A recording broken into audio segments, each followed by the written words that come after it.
Hello, everyone. Hello. Welcome to the new Friday night stream. And I seem to be peeking again. I should get far away from my mic, maybe. Hello. Hello. How is everyone tonight? Yes, this is the new Friday stream where I don't draw, and we just talk about internet things. And also, my iTunes isn't capturing correctly again. Why must you always do this? Why must you do this to me? Here we go. Listening to the Katamari music, that is very important to be clear about. So yeah, you guys voted for this. I think we're also doing a react this Wednesday because a video that looks very annoying about how Hell of a Boss came out. So we're probably also getting a react on Wednesday. Also, Knights of Guinevere got greenlit, and there's also a hardcover art book out for it, which I have already purchased, of course. So also, thank you for yourself for the 10 gifted subs. If you got hit by the gifted sub fairy, you can go to Discord, go to Connections, connect your Discord and your YouTube account, and it should just dump you right in my Discord. So, there you go. Alright, I think that's all the housekeeping we have. A few of you are asking, who the fuck is Extra Credits? I forget why... I forget why I decided... I mean, they came up at some point. I think when we were reacting to Jordan. Talking Movie Bubbles B6 sent a super chat. Also in Meat Canyon React. What would be the point? It would just be me sitting there going, haha, that's funny. Ha, good animation. Woo. I mean, I don't see the point in reacting to things like that. I'm never gonna be one of those reactors who just steals other people's content and sits there going, wow, damn, wow. A Manly 1 sent a super chat. We asked for this. We chose this. You did choose this. You did choose in this. I have a few ideas for Friday streams. So you guys will get to keep voting on those. You're not voting on the Wednesday stream. I already know what I want to do. So voting is as I decree it whenever I feel like it. Obviously, we're in a dictatorship here. Yeah, Meat Canyon's is good. I don't see the point in just reacting to something where I'm gonna not have much to say about it. You know. Again, I don't want to be Assad. I just want to sit there going, oh, whoa, bro, that's crazy, bro. Well, I just steal somebody's content and just leave it playing as I walk away and show you my chair. So, hey, what the fuck is Extra Credits? Well, I haven't actually watched Extra Credits since, like, 2014. I've heard about their recent controversies, but haven't actually watched the videos. Now, they kind of came up in the same kind of time period as, like, Yahtzee, Zero Punctuation. I believe they were on The Escapist for a bit. If you don't know what the fuck that is, because you're probably like 20, Escapist Magazine was a gaming website, and they had a lot of little shows like this. They also hosted Movie Bob, to give you an idea of their quality. But they snatched up Yahtzee, like, right when he started on YouTube. Because I remember watching him in 2008, before he got hired by The Escapist. I saw, like, his first 2 videos that he made, and then they snapped him up, and he was, like, the guy carrying that whole website for years, and then they tried to fuck him over and he left. So they're not relevant anymore. Mystic Doctor 251 sent a super chat. Extra Credits. That's a name I haven't heard in a long time. Yeah, I think maybe because the standing at the podium with a high-pitched chipmunk voice, this guy Dan, who used to host Extra Credits, started that, and Jordan River of Spirit Sides definitely ripped that the fuck off. I think that's how they came up. And I said, oh, they might be a fun topic, because I haven't watched them in like 10 fucking years. And they're a completely different channel now. It's so bizarre. As far as I've heard, Dan, the main guy, and the original artist left. At Super Easy Walker sent a super chat. You heard that, everyone, time to revolt. Do you hear the people sing the song of angry men? Oh, yeah, some people say I make an echo chamber, when really my chat is bullying me constantly. Well, I heard the history... Well, they started the history... I remember them starting the history videos back when I was still watching them, and it's a separate channel now. We're not going to talk about the history videos. We're going to talk about the state of the actual main channel. But yeah, Dan and Carrie, I guess is her name. I always forgot her name. She was the original artist on the old videos, and he was the original host, and I guess they're a couple, and they fucked off together. So I don't even know who the fuck is in charge of the fucking channel now. Bubbles B6 sent a super chat. Chibi Usa X Hotari is my favorite fanship from Sailor Moon, but if Lily gets her sister touching hands on it, I wouldn't worry. Face emoji, nauseated face emoji. I wouldn't worry about Lily watching Sailor Moon. She can barely, like, even watch all of Dungeon Meshi. Anyway, so... What was I saying? So yeah, so they have their own channel called Playframe now, with a pretty substantial amount of subs. Pretty cool. So here's the main channel, though, at least as it looks now. Still only 274k subscribers after all these years. That's oof. So they've been kind of in trouble a lot lately.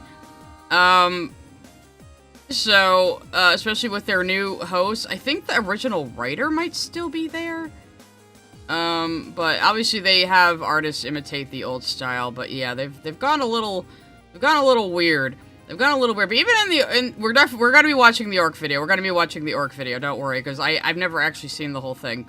And we're gonna see what the fuck their, argumentation and justification is for that. But I do kind of want to watch one of their older ones first, to give you guys an idea of what they were like when I was watching them, because they still have all the oldest stuff there. And it used to prominently feature, it used to be just these three people, and he would prominently feature the other two. I'm trying to, well, they're all very short, too, because again, these were like on The Escapist. This was, I think this 14 years ago is back when videos on YouTube could only be 10 minutes long. You guys remember that? Jesus, now people are making like 12-hour videos. I can't talk. I did an almost 12-hour stream one time. I was playing Dragon Age Veilguard on day one. God, I can't even remember specifics about any of their videos I used to watch. Open letter to EA marketing. Oh God. That might have. Oh, I think that was about the Dead Space thing. Yeah, that was so stupid. If you don't know, Dead Space, the marketing team for the original Dead Space decided they were going to advertise it by showing footage of the game to a bunch of sensitive middle-aged women and then saying, your mom's gonna hate this game. And it's like, the game is rated M, so there's a lot of problems with that statement. But yeah, they used to be a pretty decent channel. So I'm gonna pause the music. I do remember this one where they had a different artist for it guesting. Maybe we'll just watch a few of them because they're really short. Well, there's the one, how to make a queer character, and they were doing that even back then. There's the one on Kaiji, somebody hates. I don't think we're gonna watch that one, though, because I want to get to the more recent stuff, which is a lot longer.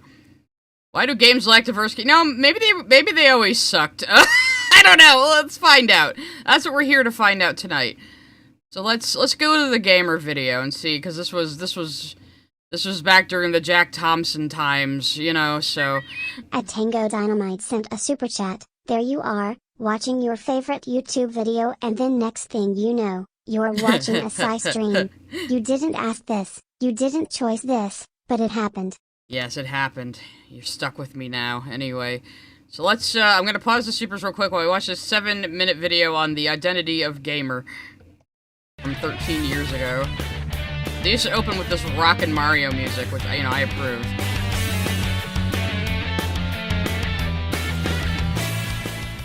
Hey folks, today we're going to be talking about one word, gamer.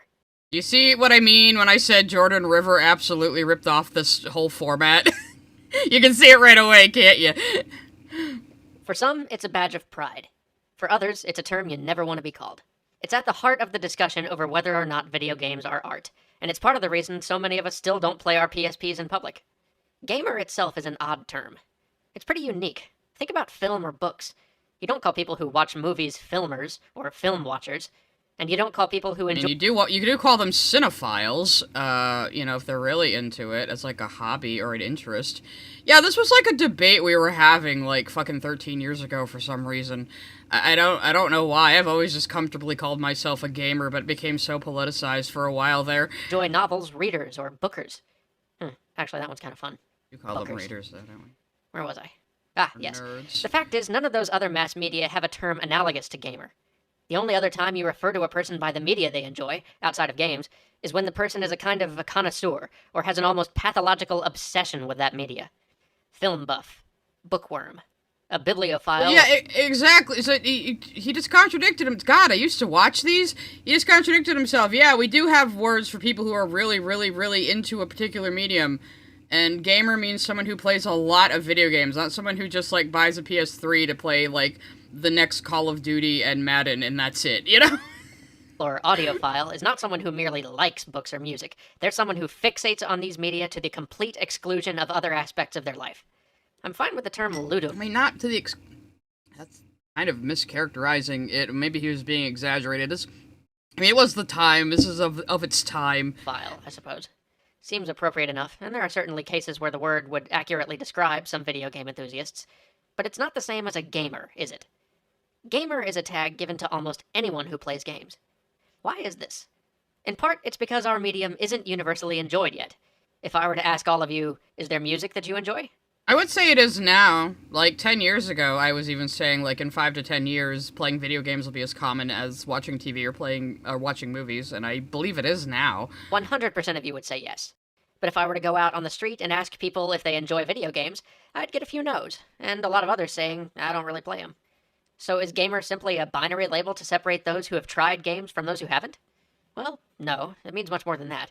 It's a generalization to lump a group of people together. So what makes a person a gamer? Am I a gamer because I've spent thousands of hours playing games? I've also spent thousands of hours reading books.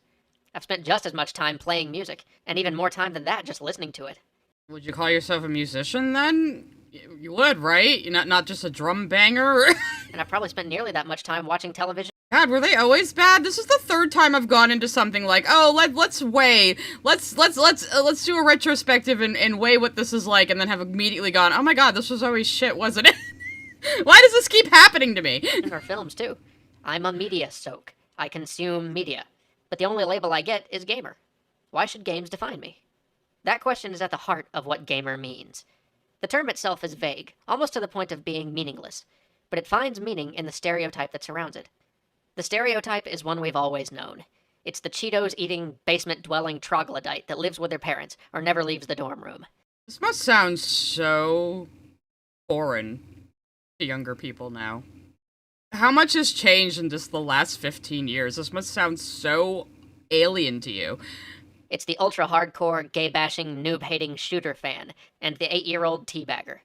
These are the images. Remember, guys, this was 14 years ago. Some of you were probably still in diapers when this video came out. That are wrapped up into a single package. This was a discourse we were having back then. It was. The term gamer. And I guess some of that's on us. It's our responsibility to change that. That's where we just have to grow up a little and stop using games as a way to... See, if you think your discourse today is dumb, guess what? We were just as dumb back then when we were your age, so yeah. Into our insecurities, or flee from an unaccepting outside world. Just because games can be great for occasional escapism doesn't mean they're a place to hide. They should be objects of joy, exciting, exhilarating, life-affirming. Games show us what we could be. They show us each day that we can succeed and overcome. But don't get me wrong, this unpleasant gamer stereotype isn't all our fault. Part of the ugliness behind the term comes from a frightened, neophobic you're all world babies. that's no Entire more chat is secure or babies. mature than the groups it labels. Games get demonized and marginalized because they're an easy target. It happened to comics, it's happened to music, and now it's happening to us. People who... The fuck did it happen to music? Oh, right, Jack Thompson was still rampaging at this time. Yeah, okay, fair. Who don't understand the medium, and won't take the time to become informed about the things they criticize, have perpetuated a stereotype that is no longer true, and honestly, probably never was. Now, let me ask you, have you ever been embarrassed to play a game in a public setting? Maybe a little? Now how about reading a book?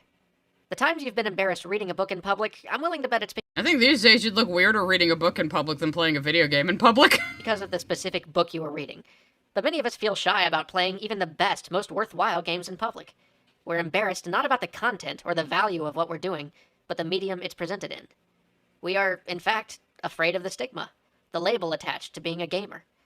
I've met many gamers who even... Remember, just recall that James is the writer, Dan is the presenter, so the guy writing all of this is this dude, who is ashamed to be playing his PSP in public. Sounds like a you problem, bro. label attached to being a gamer. I've met many gamers who even lead a double life, proud to be a gamer amongst their gamer friends, but in ardent denial when not. Sound a little familiar? It sure does to me. Well, it shouldn't be that way, and we can't let it continue. This gamer label and stereotype need to go. Playing games is a normal activity, and there should not Oh, Jesus, this is boring. We're only 4 minutes in, and it's so boring. He's just repeating himself.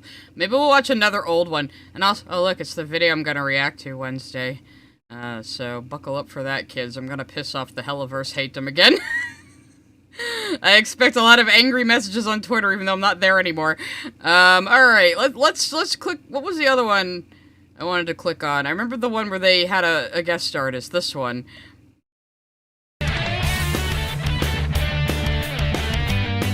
What's the guest, anyway?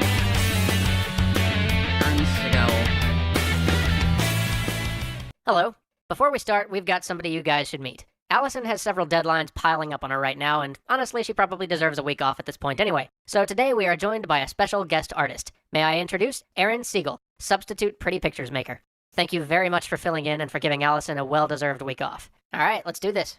As promised, we're back to talk about gamification. Gamification may be the most important thing this industry ever does. Not a lot of people are aware of it yet, but in 10 years I can guarantee you will be. Gamification is simply the idea of taking the principles of play, the things we've learned in 3 decades of making video games, and using them to make real-world activities more engaging. On paper, that sounds great. It sounds like it could be the key to solving all of our problems with education, to making the workplace more exciting, to getting people to want to re-engage and become socially responsible. But with every great innovation comes the potential for abuse, and this one's no exception. Perhaps we can unleash on the world a way to make everything more compelling and see humanity. And this was 2012, so think about where we are now. Like, even my bank has, like, fucking achievements now. Maybe gamification was a bad idea. Humanity embrace it for the greatest good. Perhaps we can bring the same ideas that make you play World of Warcraft for 20 hours a week, and instead use them to make learning another language or helping to restore a park just as engaging. Just as exciting as riding around on a giant boar and holding I wish this video was engaging. off a band of marauding elves. Hell, maybe we can figure out a way to combine the 2 experiences. I don't know. And perhaps in doing so, we'll actually be able to create a better, happier... Was I retarded 15 years ago? Were they always this bad? more contented world for the future. But at the same time, we have to consider the risks, the numerous ways this can go wrong in the face of greed and personal interest. Imagine if racking up debt or consuming specific... Here, again, my premise was gonna be they've changed a whole lot over the years, and now I'm like, oh, maybe it wasn't as drastic as I believed. Products were reinforced by the same engagement techniques that keep you playing. Smooth Illustrated. I went into this thinking, well, let's examine how extra credit slowly morphed into its embarrassing current form, and now I'm finding that, oh, actually, watching these again now, 15 years later, they're kind of bad. This is the 3rd fucking time this has happened to me, where I've gone into something wanting to be fair and balanced and immediately went, oh shit, this was shit all along. Oh no. The entire premise of the stream is broken now. Facebook games way longer than you probably should. But alright, you get the idea. Let's talk specifics about how this works, both good and bad. The world... Okay, well, these are very boring, so I guess we'll go to the modern videos that we can actually laugh at. So I guess we've established that they were always kind of pretentious and always kind of woke scoldy, and we're kind of always like this, but I think they got even worse. So we're gonna watch some of their most controversial ones. At ActionFan19 sent a super chat. I do remember the old YouTube days. I've been on it since I was 19. Damn. I remember before A YouTube. Talking Movie Bubbles B6 sent a super chat. I first heard of them through Mr. Enter. Oh, Mr. Enter. He is such a nexus point for so many things. At Espionata5011 sent a super chat. I'm glad that Lily will never watch Hell's Paradise. She would go insane that the villains can change gender at will because they're part flowers. At ActionFan19 sent a super chat. Well, yeah, it also happened with music. In the 70s there was a whole thing where rock music was seen as the sounds of the devil. Well, also, there was Jack Thompson around this time period. He was, like, waging a war against video games. Before that, he was waging a war against rap music and was trying to get rap artists sued for obscenity by the government. So that was cool. At Dino Nuggy 22 sent a super chat. I mean, is this any worse than Lily? It's not worse than Lily. Lily is much more incoherent. They're at least making a coherent point. I just don't agree with it, and they're stating it very blandly. So, oh my god, you children don't know the legend of Jack Thompson. If you go back to any, like, if you go back to, like, old Penny Arcade comics, old Control-Alt-Delete comics, any gaming videos from around 2010, 2012, probably even a little earlier, you will probably hear Jack fucking Thompson's name. He was obsessed with getting GTA and other violent video games banned. He was obsessed with getting rap music banned. He was just this litigious, annoying lawyer guy who was really full of himself. And oh my goodness, thank you, Cryo. At Plasmamu sent a super chat. I remember when I was still in high school. People used to make fun of me when I was playing games or talking about anime, but then they themselves were talking about anime that I had never even heard of. I learned about Comic Con from the bullies. So, I don't know, that doesn't sound very fair. That they were, like, watching, like, maybe they were bullying you because you only watched Toonami and you didn't watch, like, subtitled anime like them. You were getting bullied by even, like, bigger nerds. I don't know how to feel about that, Cryo. Thank you very much for the generous super chat. At Cosmic Woolly sent a super chat. I was mainly watching them for their channel extra history videos, like their 5-parter for Catherine the Great. Yeah, you see, the funny thing is, I think I fell off them when they started doing the extra the history videos, too, which have now been branched off into a separate channel. So, yeah, I don't know. I think I watched a few of their history videos, but I just really fell off them after a while. So, what's their most popular ones? Probably the controversial ones. Oh no, their most popular ones are still some of the oldest ones. Oh, that's not a good sign. That's not a good sign at all. You were in grade school in 2010? Stop it, I'm gonna turn to dust. Oh, is Billy Donuts here? Hey, Billy Donuts! We're always happy to see Billy Donuts. He comes to the chat and he hands out donuts. Why? I don't know, he's very mysterious, but he's always here. And we appreciate him.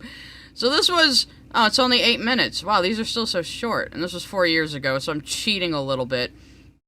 Well, at least they're short, even though I couldn't even get through the old ones. I hope they have background music now. I'm just gonna turn my music back on. Though, maybe not on Hawaii Part 2. Or that. Maybe I should have planned my music playlist a little better. That should work. Okay, so let's watch this video where they directly compare orcs to black people. Because they don't understand what the issue actually is, and they're very, very stupid people. So, let's go. I didn't watch it, I only scrubbed through to get this infamous image that everyone knows. Alright, let's hear their argument. Oh, hey, Rat Bastard, nothing much. I went back to the old extra credits videos, realized they were always kind of shit, so now we're just gonna watch the funny new controversial ones. If you paid attention to the game's discourse on the internet during I already don't like the new voice, and they don't have music, so I'm playing music. 2019 and 2020, you might have noticed a reoccurring argument. If you paid attention to the game's discourse on the internet during 2019 and 2020, you might have noticed a reoccurring argument about some species from fantasy media, specifically orcs. Yeah, it was all very, very stupid arguments, and I hated it. Now, not to worry. This episode isn't going to be just another member of the chorus talking about how if all orcs in a game are blindly evil, that it's racist. Instead, we kinda sounds like that is what you're gonna say, but alright. want to discuss how that particular choice is simply bad game design. Bad game design, just to have enemies you can just mow down blindly. I mean, usually that makes for a good game. But of course, I'm Sengoku Musou trash. I love going into a game just ripping apart entire crowds of enemies. Thanks so much to NordVPN for sponsoring today's episode. Of course they have a fucking NordVPN sponsorship. Okay, here's our scam sponsor. Back to the video. Real quick up top, please welcome James Mendez. You do that sound effect with your mouth? You have a very punchable voice, and you're doing sound effects with your mouth. I already don't like this. Toads, who guest wrote this episode. Thanks so much, Mendez. Much of the recent conversation on orcs points out that characterizing a whole species in your game as ugly, warlike, and malevolent might be harmful to real-world groups regularly mischaracterized as ugly, warlike, and malevolent. So if you have a race in your fantasy world that is completely made-up species that are ugly and malevolent, that might reflect on how people think real-life groups of people are ugly and malevolent. So you are just basically saying orcs are racist because you think orcs are black people. This whole entire discourse... They should have just taken this video down. This whole entire discourse was completely fucking stupid. how it started, and like most of these things, it started with something very sensible to talk about. The original discourse, because I remember this, it was that, can we talk about how it's become popular to give orcs, like, black hairstyles, or things very similar to black hairstyles, because I think it became popular with, Skyrim and some other fantasy games at the time, where a lot of people were giving orcs dreadlocks and cornrows and stuff like that, and some people were like, can we talk about how, this has become a trend to give orcs black hairstyles? Completely sensible conversation to have. Somehow, this warped into orcs are racist because orcs are black people. That is not what the original discussion was at all. It was just people trying to virtue signal who don't actually understand what the problem is and are probably deeply racist themselves. Many such cases. Gonna let some supers through before we continue this. At SolarBones sent a super chat. I actually really like their history videos. Frown. That's okay. I mean, I'm not saying you can't like them. At ChipManly1 sent a super chat. Brace for impact. Yeah, brace for impact. We already got hit in the face 60 seconds into the fucking video with this nonsense. At Cardian Joker sent a super chat. To put into perspective Jack Thompson's presence, thinks all Goodman except his slimy nature is directed towards adult video games. He's like if you mixed Saul Goodman with, the evil head scientist from Stranger Things. That's what he's like. At Weak Freak sent a super chat. Here's the writer. Blame him for this crazy vid. Yeah, right? So, exactly. I mean, if you look at orcs and see black people, or if you look at goblins and see Jewish people, you might be the fucking problem here. You know? Like, we've gone from, can we talk about how we keep giving orcs dreadlocks to this? And this is why nobody can take these conversations seriously. The internet ruins these things. Like, we could have a sensible conversation about the original topic, but now we can't even because somebody has made it so fucking ludicrous, nobody can take it seriously anymore. Which might be a feature, not a bug, you know? But I don't think people are doing it on purpose, per se, but... However, this video isn't that. Though if you want more on that discussion, Mendez breaks it down wonderfully. This video isn't that? Then why did you just say that? Over on his website, and we'll have a link to that in the description. But here, we're going to talk about something related. Why characterizing a group like this in your game can be lazy at best, and at worst, actively harmful to the... So we're not saying it's racist, even though we laid out every single reason why we think it's racist, but we totally aren't saying it's racist. We're just saying it's lazy, and you should just never, ever, ever, ever, ever do it because we said so. Okay. World you're creating. When designing a game's world and populating it with fictional species, a designer might be tempted to differentiate them from one another by certain inalienable qualities, like their moral alignment, violent versus peaceful, law versus chaos, good versus evil, and the like. Yeah, especially if they're supernatural beings. Like if you're drawing from like spirits and demons and stuff, they often only embody a single trait. That's how they work. It's fantasy, it's mythology. It's not supposed to be teaching you a life lesson about real life that you can apply to real life. This is the other thing I hate. People expect all media to be a morality play that teaches them the perfect, exact, correct way to think and to live. When that isn't what every story is for. A common trope in speculative fiction, but especially in the context of a game, painting an entire species with the same moral brush actually weakens the entire thing. This idea that a certain subgroup, like race, nationality, or sex... Okay, again, now we're showing a bunch of people, and you're bringing it back to, like, fucking racism and real-world discrimination when you said that's not what the fucking video is about, so you're lying! This idea that a certain subgroup, like race, nationality, or sex... What are these people all supposed to represent? Why do you have, like, this very obvious stereotype turban man here and then a bunch of non-distinct blobs? I mean... has inalienable traits, is called biological essentialism, or...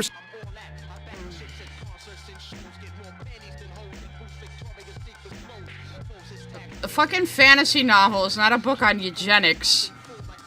Just because an evil race exists in that fucking fantasy world, that is a fantasy world, that is a complete work of fiction, that is about things that do not exist in real life. So why would you think it applies to real life? Bioessentialism is when you say, like, oh, women just genetically aren't good at math. You know, or, I don't know, other things about race and sex. Is when you attribute social qualities to someone, to their biology. Like you take something social or learned and say, well, that's just biologically ingrained in you when it's like impossible for it to be. That's what biological essentialism is. How does this fucking apply to like made up demons and gods and eldritch creatures and fantasy beings? Like we can't have anything. We can't have anything that's completely made up in our stories. Is it just bad? Biological essentialism, or simply bioessentialism. And it's a valid way to talk about qualities like how many legs an animal has, or whether it can fly. But well, I mean, no, I mean, it literally just means attributing things that aren't biological to biological traits that are ingrained. all too often, this concept gets misused in untrue statements, like pit bulls are a violent breed, men are more logical than women, or Asians are better at math. Now chances are, if a game is set in the real world, that the designers are avoiding these tropes because they aren't real, as multiple— Yeah, they're not— again, we're talking about things that are completely not real that are being explored in fiction. Why is that bad? Fields of societal and hard science can readily prove to you. But speculative fiction offers us an opportunity to reify or make real various things which don't exist, or to exaggerate things which do. Now bioessentialists— Okay, there's a difference between speculative fiction and fantasy as well. Speculative fiction is like speculating on aspects of science that could be true, or speculating on the future, like H.G. Wells was speculative fiction. Fantasy is just fantasy. Fantasy is in a completely made-up world. So, like, again, it just sounds to me like you're saying it's racist, so don't do it, but you're trying not to say it's racist, so don't do it. So you're coming up with a bunch of other excuses for why people shouldn't do it. is a tempting idea in fantasy for some of the same reasons as it is in the real world. Because to our human minds, broad generalizations are comforting. They reduce the world to simple cut and dry categories. All orcs bad, all elves good, root for these folks, not for these folks. But just like in the real world, bioessentialism can present problems in fiction as well.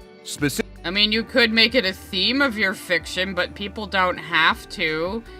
In a fantasy world, a species that is just completely evil can exist. Especially when it's like a cosmic thing. It's like the cosmology of Lord of the Rings, where orcs fucking come from in the first place. It's like Morgoth is the one who brought evil to Arda, which is the land. Middle Earth is the whole planet, or I think it's actually a flat planet. I think it's like a disc world.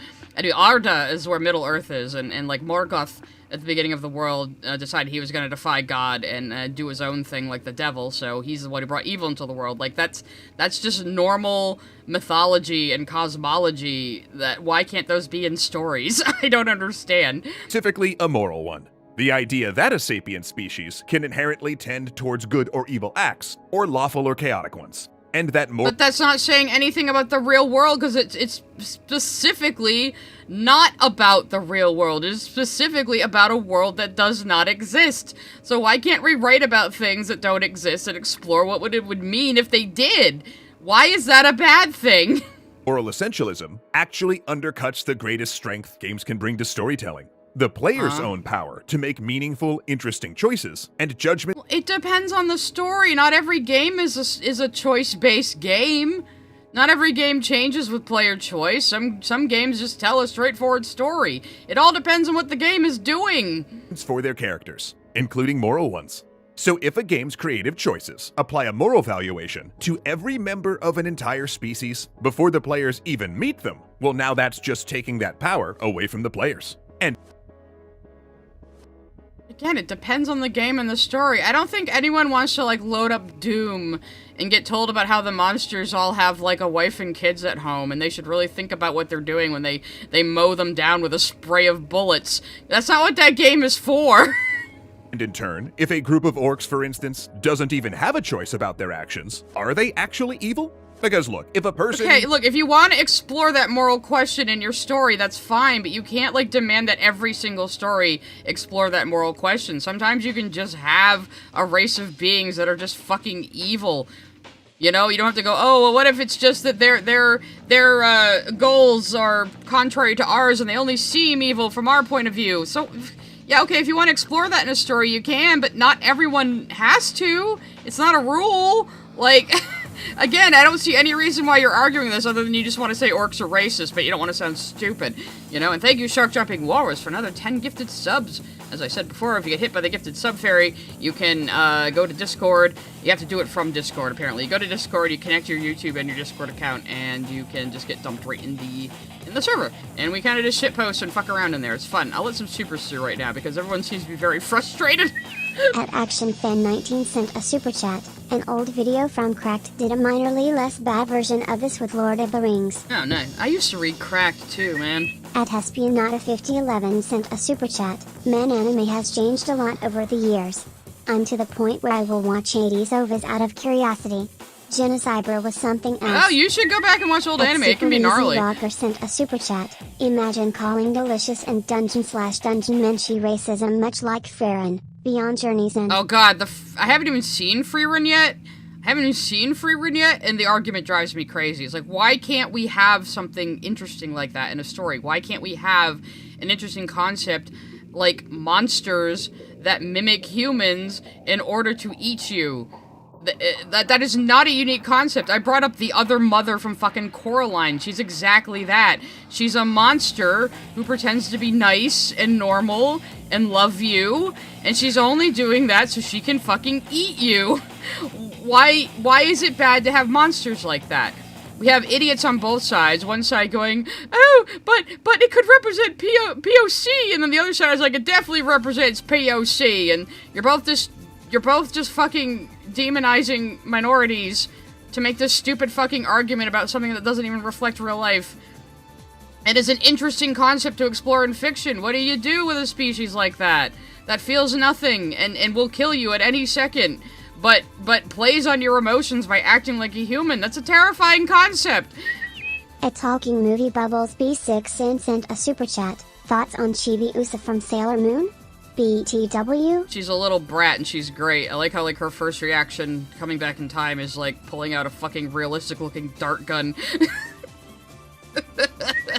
At Cosmic Woo sent a super chat. In Warhammer, the orcs aren't truly evil. They just really like to fight. If anything, they're just really brutal. They respect humans for being orky. Well, that's the other thing. You can have blue and orange morality. You can have a species whose moral compass and values are so fucking alien to us, you couldn't really call them evil, because they're not evil by their own standards, but, like, even that seems verboten to these people to explore in fiction. At Hellkite47 sent a super chat. I am curious where the people who claimed orcs are racist and cultural appropriation were for the Yuan-Ti who are clearly evil snake Aztecs. No, like, see, Asian racism is fine, but if it could possibly be racist to black people, then we have to make a big stink about it, even if we're just making it up. Apparently. I don't know. Alright, let's watch the rest of this. Say destroys a house. We call that evil because they chose to do so. But if a tornado destroys a house, well, I mean, is wind evil? No. Therefore, if a game's world building chooses to program every member of a species to destroy, aren't they more like the tornado? Now, if the player... Okay, so why can't we have a being or a species that is just like an unstoppable force of nature who by their very nature are destructive and are compelled to destroy things? Why couldn't you explore that in a story? What is wrong with that? Other than you're just trying to dance around the fact that you just think evil races are racist because you're a virtue-signaling performative dumbass. A Talking Movie Bubbles B6 sent a super chat. I got Sandy Fox's autograph to his Chibi Usa. Oh, that's cool. I remember, is that like the old dub? So I remember her doing like an Eminem parody, the old voice actor Chibi Usa, like the original 90s one. I remember that like floating around the internet. Characters are able to make moral choices, but an entire class of NPCs is inherently evil regardless of their choice. Then the game is either telling the player that moral choices don't matter, or it's simply driving a wedge between the player's morality. Or there's just no moral choice to make here. It's just a monster that will eat you. Its instinct is to eat you. It's like a wild animal. It doesn't have any moral value on its actions, so why should you? And the morality that applies to the rest of the world, blocking the player from further becoming a part of it. For instance, in Warhammer... You're saying it's unimmersive to have things that will just eat you and can't be reasoned with? How is that unimmersive? I was actually pissed off when they made the Reapers too personable in Mass Effect, because I was always like, the scariest thing about them is they don't even care about our sentience. We're just organic matter to be scraped off the face of a planet to them, and there is no moral question to them about it. We just don't matter. We're like ants, we're like algae. That's a terrifying fucking concept. That's some Furby paradox shit. And then, you know, we got assuming direct control in the second game, and then by the third game, the Reapers were just in the background, and Cerberus was the main enemies for some fucking reason. And it's like, okay, so you took all the teeth out of that concept. Or it's simply driving a wedge between the player's morality and the morality that applies to the rest of the world. This game doesn't reflect my morality. Why can't I talk to every single NPC and make friends like in Undertale? Because that's not the game. Maybe just play cozy games that don't have any violence then, if that's what you want. The rest of us can play games where we're stabbing people in the head for fun, you know? Because some of us like that. Blocking the player from further becoming a part of it. For instance, in Warhammer 40k, this inconsistency is central to the Imperium of Man's villainous creed. Individuals' human choices make them good or evil, whereas aliens are created evil. And of course— Yeah, I'm pretty sure they're supposed to be hypocrites in the canon of the story, and the fans and the players understand that in our role-playing. You know how role-playing games work, where you pretend to be somebody else who believes things you don't believe in a world you don't live in for a while? You know how make-believe works? Even little children understand that making believe isn't the same thing as the real world. Like, you can play pretend as adult, you can still have play as an adult. It's actually quite necessary for our mental health. It's bad that we shame adults for play and having fun. Of course, Games Workshop made that choice to facilitate a war game where lethal violence is the only option. But yes, because people just want to have a war game, so why not make it fun? It's still a game, it's still entertainment, so people want these things to be fun. It's not like everyone's taking it completely seriously and is going to try to apply it to their real goddamn life. And if they are doing that, they probably have fucking mental problems. Then folks also saw that in the 40k novels and RPGs, which required more interesting narrative complexities, Imperial heroes have to grapple with and recognize the illogic of that creed based on their own experience. Okay, but now you might be asking, what if you're playing the kind of game where you're engaging in violence because it's exciting and fun, not because of its moral dimensions, where the meaningful choice is about tactics rather than ethics? Maybe the goal is to take moral calculus out of the problem. Sure, one solution might be saying, all orcs are evil, go ahead and shoot them. But in that situation, as soon as someone inadvertently feels some empathy, as people often do for anything seeming even vaguely alive, the easy answer becomes less easy. And if the goal of your game— Okay, it's not that game's fault then that you sit there going, oh, I wish I could be deeper in the moral quandaries of the violence I am imposing.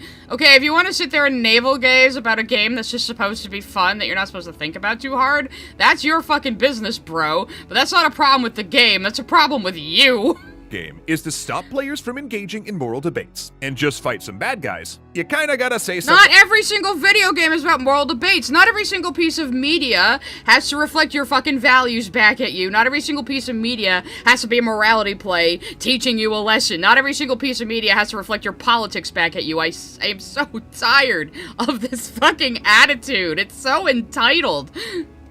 More reliable then. Oh, it's fine. Yeah, is Dead Rising morally wrong? Well, you do actually have to make moral choices in Dead Rising, though, don't you? Kind of. But it still, like, doesn't take itself that seriously, especially the second one. They were all born this way. Fortunately, the real world's made progress on this problem, because sometimes in this day and age, people actually bear visual signifiers which say, I'm evil, not because— I'm one of the good ones, guys. I'm the white savior. Listen to me. Because of where I was born, but because of the choices I've made, such as Nazi uniforms and clan hoods. Then in fiction, we have things— Again, this has nothing— you're talking about fucking fantasy stories. It has nothing to do with the real world. Obviously, some fantasy stories will take influence from real world things, because we don't have any other point of reference for anything besides the world around us. Duh. But that doesn't mean it's putting a value judgment on those things. Things like the Hydra logo, a clear visual signifier, but one that denotes choice, not birth. And if the statement that a game is making with its backstory and symbols is that an enemy had a choice, and they chose wrong, then that gets way less complicated for a game that's interested in uncomplicated violence. Oh, okay. I see what we're going here. You can't have races that are just evil, but if they're bad people who do bad things, then I won't feel bad about gunning them down. So you're in this fucking woke skull cancel culture where, if you think somebody is bad and does bad things, you are completely justified in doing violence against them. Which isn't very moral by my standards, but, I guess you do you.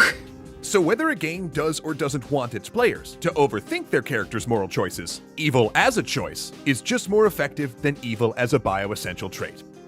You show your generic fucking dude, and then one of the most, like, famous monsters of all time, and say that's the worst one. Your generic slop versus one of the most iconic things ever. I don't think this is it, Chief.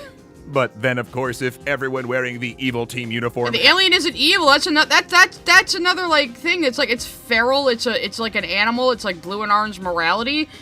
What it's doing is not wrong to it. It just wants to eat. Happens to be an orc, or if every orc happens to have chosen Team Evil, the game wouldn't... Oh my god, Jay Longbone reacted to this? Oh my fucking god. That would be one of me just laughing the entire time and just playing her entire content, so I'll exactly watch it be myself communicating that difference very stream. well. A quick fix here would be to show some diversity in the evil team's hiring practices. For instance, with evil humans and elves as well as orcs. Or conversely, introduce orcs who have... Even the bad guys need to be diverse. Otherwise, it'll be saying bad things about real-life races that they don't even represent. None of this makes any fucking sense. Chosen good and neutral, as well as evil. And a good example of I like Jay Longbone. I watch her from time to time. She's really fucking funny. Series getting better and better at this over time is Mass Effect. Because in the first game, Commander Shepard never meets a nice... Oh, Jesus fucking Christ, we're talking about Mass Effect. Okay, I'm gonna let some supers through, and I'm gonna smoke a little bit more weed to get ready for this. At Nakulo sent a super chat. The goblins or any Semitic thing is moronic. They are universal through Europe. They are known as Trasgos in Spain, and almost never anti-Semitic. No, people are just making up bullshit, because they're like, oh, sometimes in media goblins have hooked noses, and in Harry Potter goblins run the bank, even though they only had noses like that in the fucking movie and not the book. So that means they're an anti-Semitic symbol forever and all time, and it's like, you're just making shit up. You're just making shit up to be mad at, while being very racist yourself.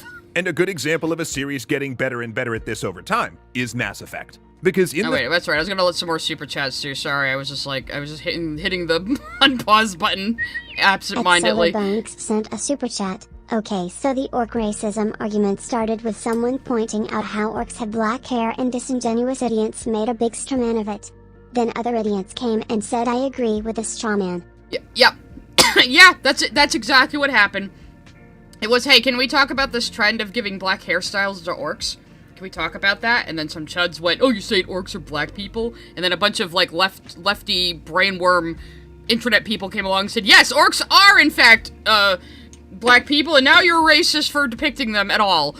So, yeah, I don't know how we get here with this kind of bullshit, but I guess it's always just either side always trying to outdo each other until we've just gotten to the heights of completely ludicrous fucking arguments that nobody could possibly actually believe. They just want to win against the other side. At Super Easy Walker sent a super chat. Welcome to No Morals Theater. No morals are allowed around here. None, obviously. At the Master Clockwork sent a super chat. I don't expect to get along with every faction. No, every game now, every faction's just gonna have to hold hands and get along, and no one can ever fight, or else it'll have bad repercussions on the real world. Oh my god, you guys you've gone from making fun of Jack Thompson to actually making the Jack Thompson argument that video games cause, like, real world violence and prejudice and problems. At Shitmanly1 sent a super chat. Make a game that does that then, dummy. Yeah, right? Like, not every, like, okay, maybe you spend all of your time playing, like, story-rich RPGs, but not every single game is gonna have moral choices and shit, because not every single game is made for that, and that's fine. At Rock Josiah sent a super chat. Sounds like heresy tax. I know I have a lot of 40k fans in my community, so I learned a few things here and there through nerd osmosis. It's not something I'm ever gonna be interested in though, guys, sorry. At the _space frog sent a super chat. Any sentient being has to think like us. Empathy, reject violence, others should be like us, ignore our bad shit. Seems colonialist attitude. Oh god, it's like the same way people are about Steven Universe. It's like no, our current morals and sensibilities in America are the objective universal thing, and any other species out in the galaxy should just like inherently know that our ways are correct. So if they're not following our ways, they must be deliberately doing it to be evil. You know, yeah, and it's always just people are like, I'm so anti-colonialness, but every other country should be following what America thinks. Like, God, I'm so sick of these attitudes online, and this is another one of those reasons why I wanted to watch this video. At Jessel sent a super chat. Play tabletop games. Find a GM that will want to play this kind of game and leave the hard-coded games alone. Let the writers write. Controlling a narrative that's not yours is so fruitless. I know, it's exactly, like, if you don't like what a writer wrote, then don't engage with their work and find something you do like. But that doesn't mean you can just tell people, like, no, you can never, ever, ever write orcs being just, like, a completely evil horde of world destroyers. You can never do that again, because then somebody might think you mean black people for some stupid fucking reason. At Jessel sent a super chat. Also, speaking of controlling another person, Ara tax please. If you're new here, Giselle has been taking advantage of the fact you can super chat me to make me go Ara mama, which is the stereotypical older lady Japanese voice archetype. The cougar voice. At the Master Clockwork sent a super chat. Have sympathy for these fictional creatures, but please universally hate this faction of real people I don't like. Yeah! Gotcha. Yeah, like, oh, we have to see moral nuance when it comes to, like, orcs in fucking fantasy stories, but I won't consider, like, what maybe led somebody to joining the KKK. Maybe they were raised with it, and I won't even think of the possibility that we can sway that person away from that mindset, or get them thinking differently. No, they're just evil, and we should be able to do violence against them. We should just be able to shoot them. So, like, you're advocating for just shooting real people you don't like, and not seeing a way to reform them. But nobody's allowed to write orcs just completely evil and justifiable to kill. Okay. Okay. At Saffron Blossom sent a super chat. Is the same stupid MF thought it's wrong for an online World War II game make you play as a German and out you can't say not every German soldier was a Yahtzee. Yep, we are going to watch that one too, because I've heard things. Oh my god, my Ara major game crash. I'm very happy about that, Cosmic Wooloo. At Talking Movie Bubbles B6 and sent a super chat. I think Sailor Moon would break this man's brain. I don't know. They tend to reform the bad guys a lot in Sailor Moon, don't they? So I guess there should be like more what he wants. Like every single bad guy has to be redeemed and saved and blessed by the hero or something. At 7951 sent a super chat. This guy's pretend smug voice makes him sound like a one-off South Park character. Also, since when is it wrong to want to be a hero fighting bad guys? I don't know. Like, not every game has to be fucking deep in its narrative, okay? It's like, yes, now, we've all accepted that now games can tell very rich, very meaningful narratives in a way that movies and comics and books can't. That's great, but not every single game needs to be that way. Some of my favorite games that I'm playing lately don't have, like, moral choices and things like that, you know?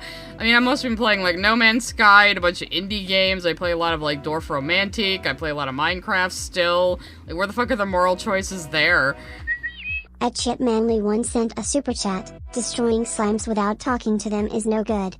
Destroying humans without talking to them is a-okay. Apparently. I mean, God, that is what he's saying, isn't it?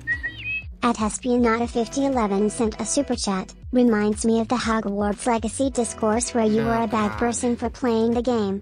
Guess what, that made me get the game and play it. It did make a lot of people get the game just out of fucking defiance. But that whole situation is another example of just, like, where the fuck are your priorities? You're gonna go around, like, making, like, young women cry on stream by harassing them and threatening to dox them and sending them, like, death threats because they're gonna play a fucking video game.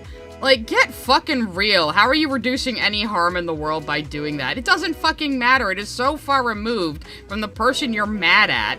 You know, it doesn't matter. And separating the art from the artist is a personal choice for every individual person, and you can't force other people to do it. And you definitely aren't allowed to fucking bully them to try to make them separate the art from the artist the way you want them to. So, like, fuck off. You're just looking for an excuse to bully people. And again, it's just what he said in this video. It's like, oh, no, instead of making a race, like, just evil for the sake of being evil, make them choose to be bad, and then if they're a bad person, then I feel better about shooting them. So, like, you decide this person is a bad person because they played a video game based loosely on a franchise that came from a book series written by a woman you don't like who says controversial things. Yeah, so it's okay to bully them. So you're just looking for people to bully and feel justified in doing so. That's what you're doing. At CatPeasant106 sent a super chat. Sigh, call chat your good little poke champs. Oh, you're all my good little pog champs always, especially people who come to chat often and super chat me. At the Master Clockwork sent a super chat. Sigh, have you considered a Darkspawn's feelings? Well, actually, what we found out in Veilguard, the Darkspawn are a mindless, just evil hive mind horde. So there's really no getting around that from the nature of what they are. They're literally they're literally like just a flesh generation of the severed souls of the titans that used to live on the fucking continent. I know, it's really hard to explain. As well as Speaking of BioWare, we're gonna talk about Mass Effect now, apparently.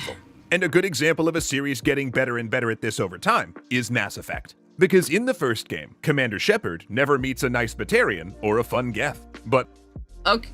Okay, well, the Batarians were a fucking DLC in the first game, and the Geth were the major bad guys before we learned the Reapers were behind what was going on. So, yeah, that was Shepard's perspective. We've still never met a good Batarian. Haha, I'm gonna bring Mass Effect racism here and you can't stop me. But then, spoiler alert, most of these evil species turn out to be as complex and interesting as the human ones as the trilogy progresses. Geth, maybe. The Batarians, not so much. The Batarians themselves are very racist, if you remember. They're very racist against all the other spacefaring races, and kind of keep to themselves. And also, Shepard blew up one of their entire systems because a DLC made us. So what do you have to say about that? Broad moral generalizations about species or culture. Okay, I guess that's all you have to say about fucking Mass Effect. Okay. Not only doesn't make internal sense, but it also leads to less evocative, less rewarding worlds and games. But we can solve that problem by following... How does that point follow from what you just said about Mass Effect? Oh, Shepard never met a good Batarian or Geth, and then we met Legion and he was cool, so that means the world is more complex. What the fuck are you talking about? Everyone hates Arrival. Well, I shouldn't say, I do hate Arrival. I hate how, like, you have no choice but Arrival to be canon even if you didn't play it. That was bullshit, man. Not only doesn't make internal sense, but it also leads to less evocative, less rewarding worlds and games. But we can solve that problem by following our best creative instincts. To diverse... You're telling people to ignore their creative instincts and limit their creative instincts and only do things in the small, tiny box you're gonna allow them to. So what the fuck are you talking about? God, I didn't expect this to... I expected the orcs or black people to be the worst thing about this video. Diversify, deepen, and complicate the worlds we create and its denizens. This way, players won't be incentivized to make snap judgments about our game's orcs or aliens or undead based on... Well... If that's the game, then that's the game. Like, again, not every game is gonna have a complex story with moral choices and, oh, the people you thought were evil actually were having their own crisis and oh, it was a misunderstanding. Not every game is gonna be like that. You gotta get over it. Moral absolutes or body types. Instead, we'll all be driven to investigate, explore, and learn. It's not their body types. This guy's a fucking floating skull. I mean, I think you can judge that, can't you?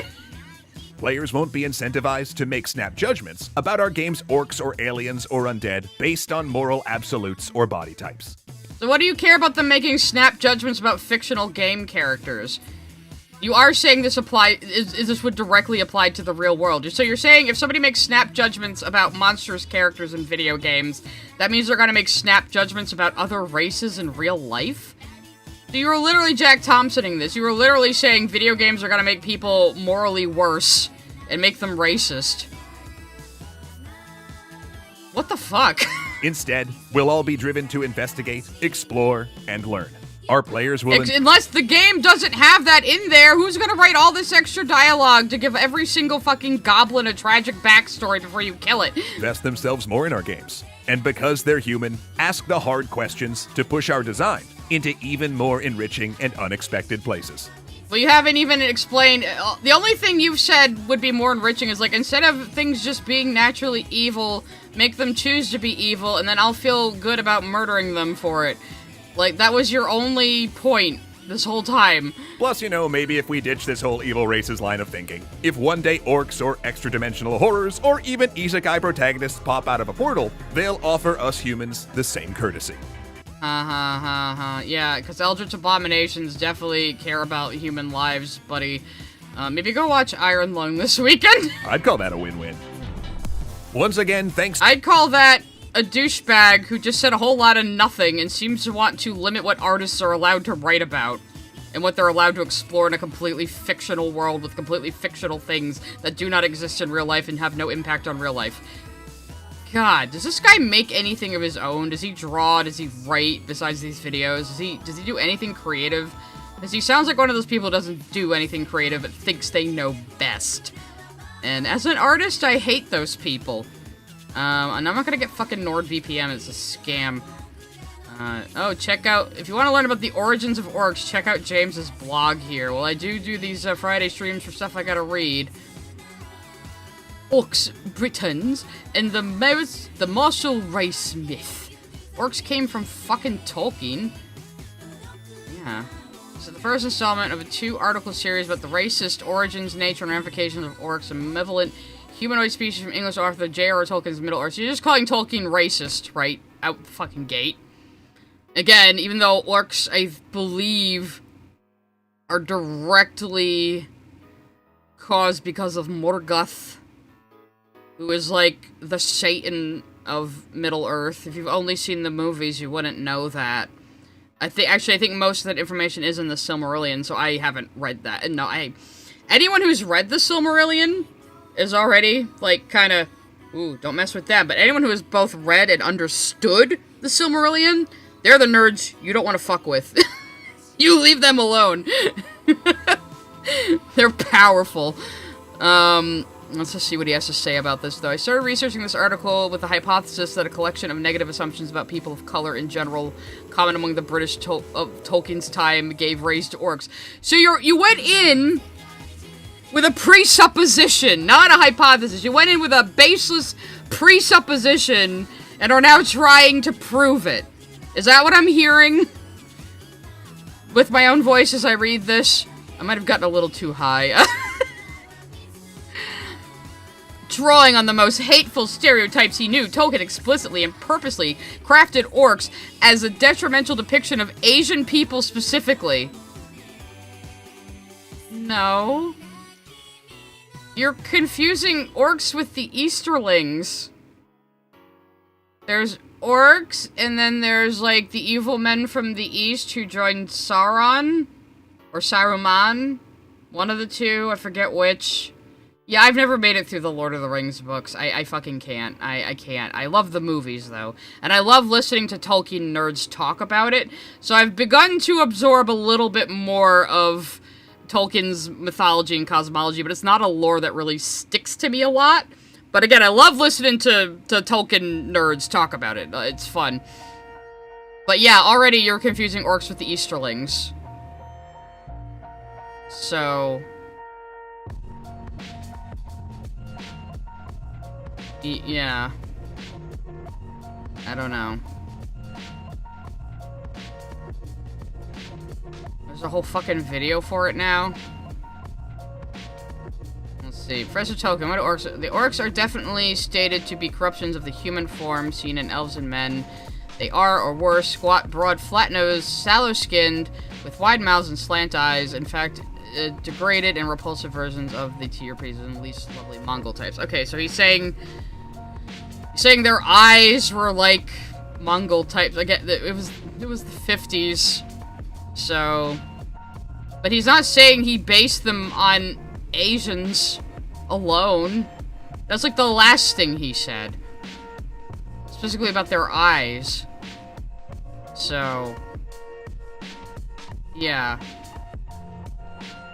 And they're based on, you think, yeah, they're kind of based on the Mongols, because you remember how the Mongolians almost fucking took over Europe? You know, that was kind of commonly known history in Tolkien's time that they would have been learning about as kids. So, you know, that's, he's not saying Asians are evil, he's talking specifically about, like, the Mongolian hordes that fucking invaded Europe, and that's what inspired him to make these monsters that invade Middle-earth, okay? It's not like he was out there to go boo-ha-ha-ha, I am going to make people racist against Asians by making these, like, yeah, okay. Like, you can criticize him for his attitudes for the time, but to just out the gate say, oh, he was trying to be racist against Asian people on purpose, is just fucking stupid, you know? Orcs are a species more commonly labeled a race. Yeah, dummy! Back in the day, race and species were interchangeable. So back when Tolkien was writing, race kind of also meant species, and then over time, we kind of took race to mean the different ethnicities of humans, and species to mean, like, completely separated creature types, you know? I was just gonna say species again, but that didn't really quite work. We say Oaken invented orcs as we know them today. More precisely, he synthesized their nature from various traditional characterizations, not of mythical beings, but of real-life humans. Yeah, some characterizations come from popular European conceptions of the greatest threats to Western civilization. Others come from pseudoscientific framework of racism, some of which Tolkien would have encountered in his academic training. You're just assuming he would have encountered. There is no fucking evidence that Tolkien believed in phrenology or eugenics. So if that's where you're going with this, you're just lying. You're just trying to make him sound worse. Tolkien would meet the most germane theory to his orcs, his military service in the British Army, the fallacy of the martial race. Yeah, he was pretty anti-war. Tolkien was pretty anti-war. So... Orcs are my problematic fave. Show me a fantasy game with orcs in it, and my first question is whether I can play as one. Okay, so this is your personal bias coming through in the writing of the video. Alright, cool. But I'm a multiracial person of color who works in gaming as a cultural consultant. Oh, Jesus Christ. Oh no, he's a sweet baby ink. Oh no. Oh no. And therefore, a connoisseur of classic racial he's a connoisseur of racial prejudice, guys. That is the perfect term for these people. That make everything about racism in a way that only exposes their own racism. They are connoisseurs of racial prejudice. I'm stealing that term. Oh my god. You're a connoisseur of racial prejudice, sir. My good man. Oh my god. The story of why orcs are the way they are, and in fact why we talk about science fiction, species, and fantasy races the way we do, takes us back to our military history. Okay, this is... Okay. The yellow parallel. Okay, good. This all sounds like a bunch of bullshit. I'm not even... Steven's face is my face right now, down here. At ActionFan19 sent a super chat. Remember when Lisa Simpson joined a football team just to complain about it? Same vibes. Yeah, that's these people to a T. At Soreheart520 sent a super chat. He sounds like he wants to play the same game with the same story over and over again. I know, like, are you not, like, intellectually curious about anything? At VarishWolf95 sent a super chat. Just got here. Are we at the part where they compare Orc to Black PPL yet? Yeah, that was 60 seconds into the video, and then he somehow said even more astoundingly stupid things. We're gonna watch a few more videos, though. I'm not sure how long this stream is gonna be tonight. It might be kind of a short one, but we'll see. At ActionFan19 sent a super chat. Calling back to an earlier super chat I did. Cracked has an after-hours vid all about Tolkien stuff. Yeah, I think you mentioned that before. God, I haven't gone to Cracked in such a long fucking time. I used to go there, like, religiously. At Harpy Honor Stories sent a super chat. I hate that there is no pushback on the Geth in the later games, depicting them as purely victims of the Quarians and never as jerks who went too far. That's true, maybe to a point, but I don't know. I find the Geth pretty interesting in Mass Effect overall.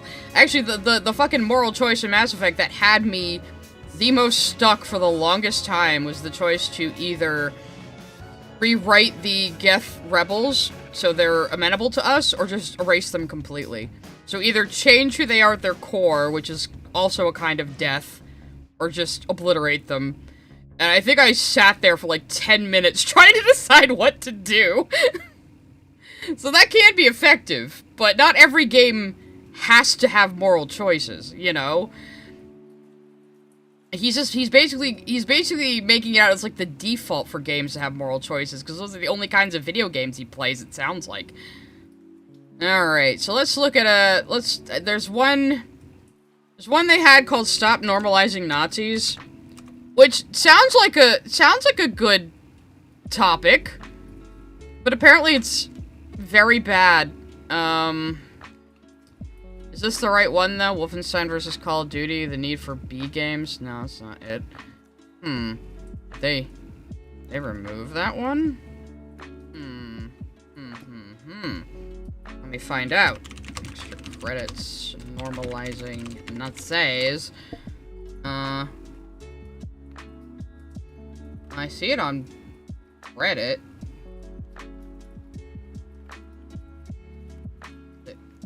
What? There you are. Oh no, it's still there. Why didn't it come up in my fucking search? Alright, alright. There you are. I found it. Okay. For a second, I thought maybe they were sensible and took down, took down a controversial video, but... Are we the baddies? Are we the baddies? So stop normalizing Nazis. This video is about why you can't even have Nazis in a World War II video game. Now, see, I grew up in the 80s and 90s. My grandfather was a World War II veteran. And in that time period, we were still making fun of the Nazis. They were, like, a generic bad guy in a lot of things. We were constantly making fun of them, depicting them as just wholly evil, ridiculous figures. So that's the kind of attitude I grew up with, where we just viciously mocked Nazis and made them generic evil guys. And that was fine. And now we're here, where it's like, no, you have to treat Nazis like they're a dangerous, unspeakable thing, which is exactly what they want. If you make fun of Nazis, being a Nazi won't be as appealing. If you make being a Nazi the most dork-ass loser thing you could possibly be, then nobody would want to be a fucking Nazi. At Chipmanly1 sent a super chat. There you are. Here I am. Hello. No, I don't think it's only available. Oh, it's unlisted. Guys, it's unlisted. Oh, they're embarrassed by this one. Luckily, I didn't have to go to the Wayback Machine to find this one like I usually do with lost videos. So it appears it is unlisted. But, it's still accessible, and the spider dance is perfect for this, so let's go. There you are, playing the PvP in your World War II shooter. And all of the... I never play... Okay, for the record, I never play World War II shooters. I don't like regular-ass shooters. I don't like FPS very much. For me to play an FPS, it has to have a really good gimmick. So, like, Borderlands 2, Portal... that's about all I can think of right now. I am gonna play Cyberpunk someday. But yeah, it has to have, like, a really strong draw for me to fucking play an FPS, so... Just for the record, I don't play World War II games. Sudden, you're a Nazi. You didn't ask for this. You didn't... But Twitter told you were, so now you are. Choose this. Yet there it is. And it's treated no differently than playing a British soldier. Yeah, I would imagine in a World War II game where they represent... players on all sides and give them a access or ally side to play on, it would, yeah, that would happen.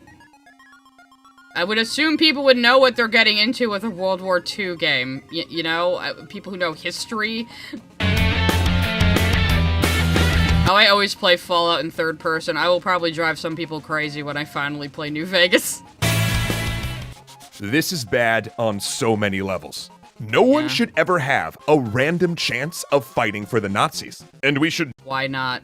Why not in a fucking World War II game where you can have PvP where somebody has to be on either side?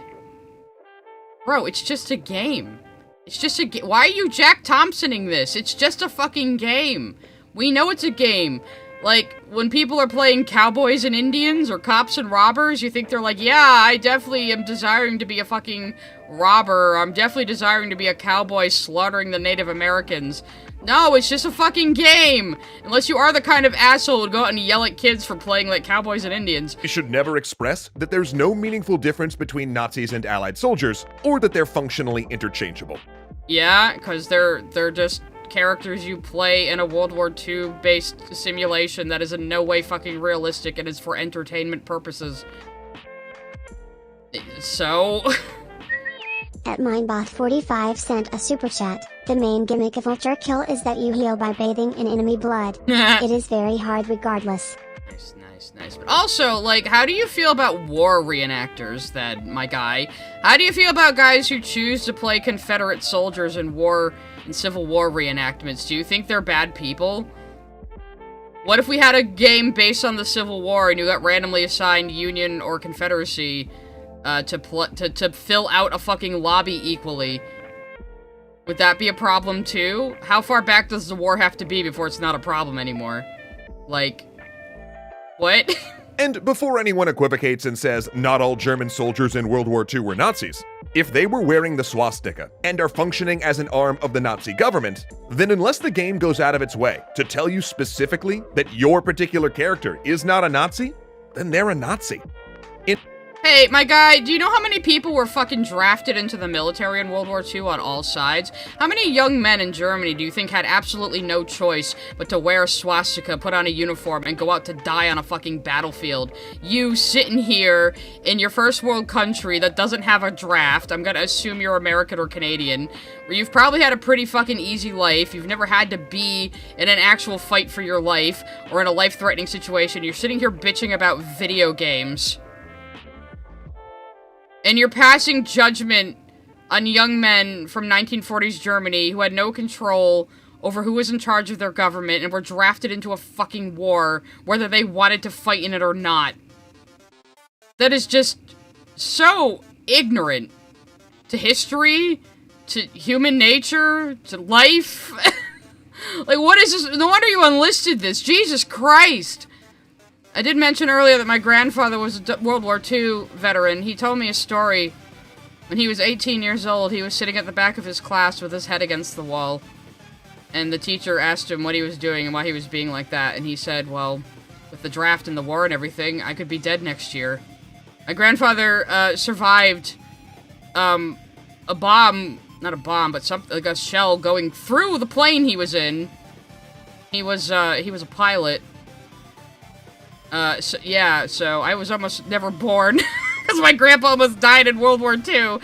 So, and I can think there were plenty of young men on the German side who didn't believe in Nazism, barely knew even what was going on, didn't have a choice, had to go fight this war, because every single country was fighting each other. And my grandfather was one of the most gentle, patient, funny, kind men. He was a history teacher. You know, but you listen to him talk about the war, it's like, it sounds impossible, almost, you know? You have no idea what these people in this time period went through. So that is just such a fucking shit-ass thing to say. Like, dear God. And again, you're whining about this all because a video game that has two separate sides that fight each other in PvP assign people to balance out the fucking lobby so there's enough people on either side for it to be fair. Because it's just a fucking game. Holy shit. Oh, I'm so angry. I'm gonna let the super chats through. At Chipmanly1 sent a super chat. Yes. I didn't consent to being a Nazi in a World War II multiplayer game. Yeah, and like, I'm pretty sure a bunch of young men didn't consent to being Nazis in real life, but they didn't really have a fucking choice now, did they, buddy? At ActionFan19 sent a super chat. By this logic, people who play Red Skull or any Hydra-associated character in a Marvel game is also a Nazi. Yeah, and you know what? He was just saying in the Evil Races video that games are better if you're more complex and you think about, like, how maybe not every person on the evil side is evil. And then when it comes to a war game, when we're talking about Nazi Germany, he doesn't have that sympathy for people, for characters that represent real human people that went through this real event. When it comes to orcs and fake people, he wants to show them nuance and sympathy. But when it comes to things that represent real people that actually exist and actually went through this, he doesn't want to show them any sympathy, he just wants them dead. And doesn't want to have to play as them. You maybe think maybe getting randomly assigned Nazi in a game of Axis versus Allies would maybe make you think about having sympathy for the young men who also got a swastika slapped on them as they got shoved into battle to die, to just be cannon fodder for a mad tyrant. You know, you don't maybe think that could give you like some morality and nuance and moral choices in your head that would enrich the game for you. This is so fucking hypocritical. Basically, he just wants to go, Nazis bad! Punch Nazis! I'm not gonna have any nuance about people living through World War II.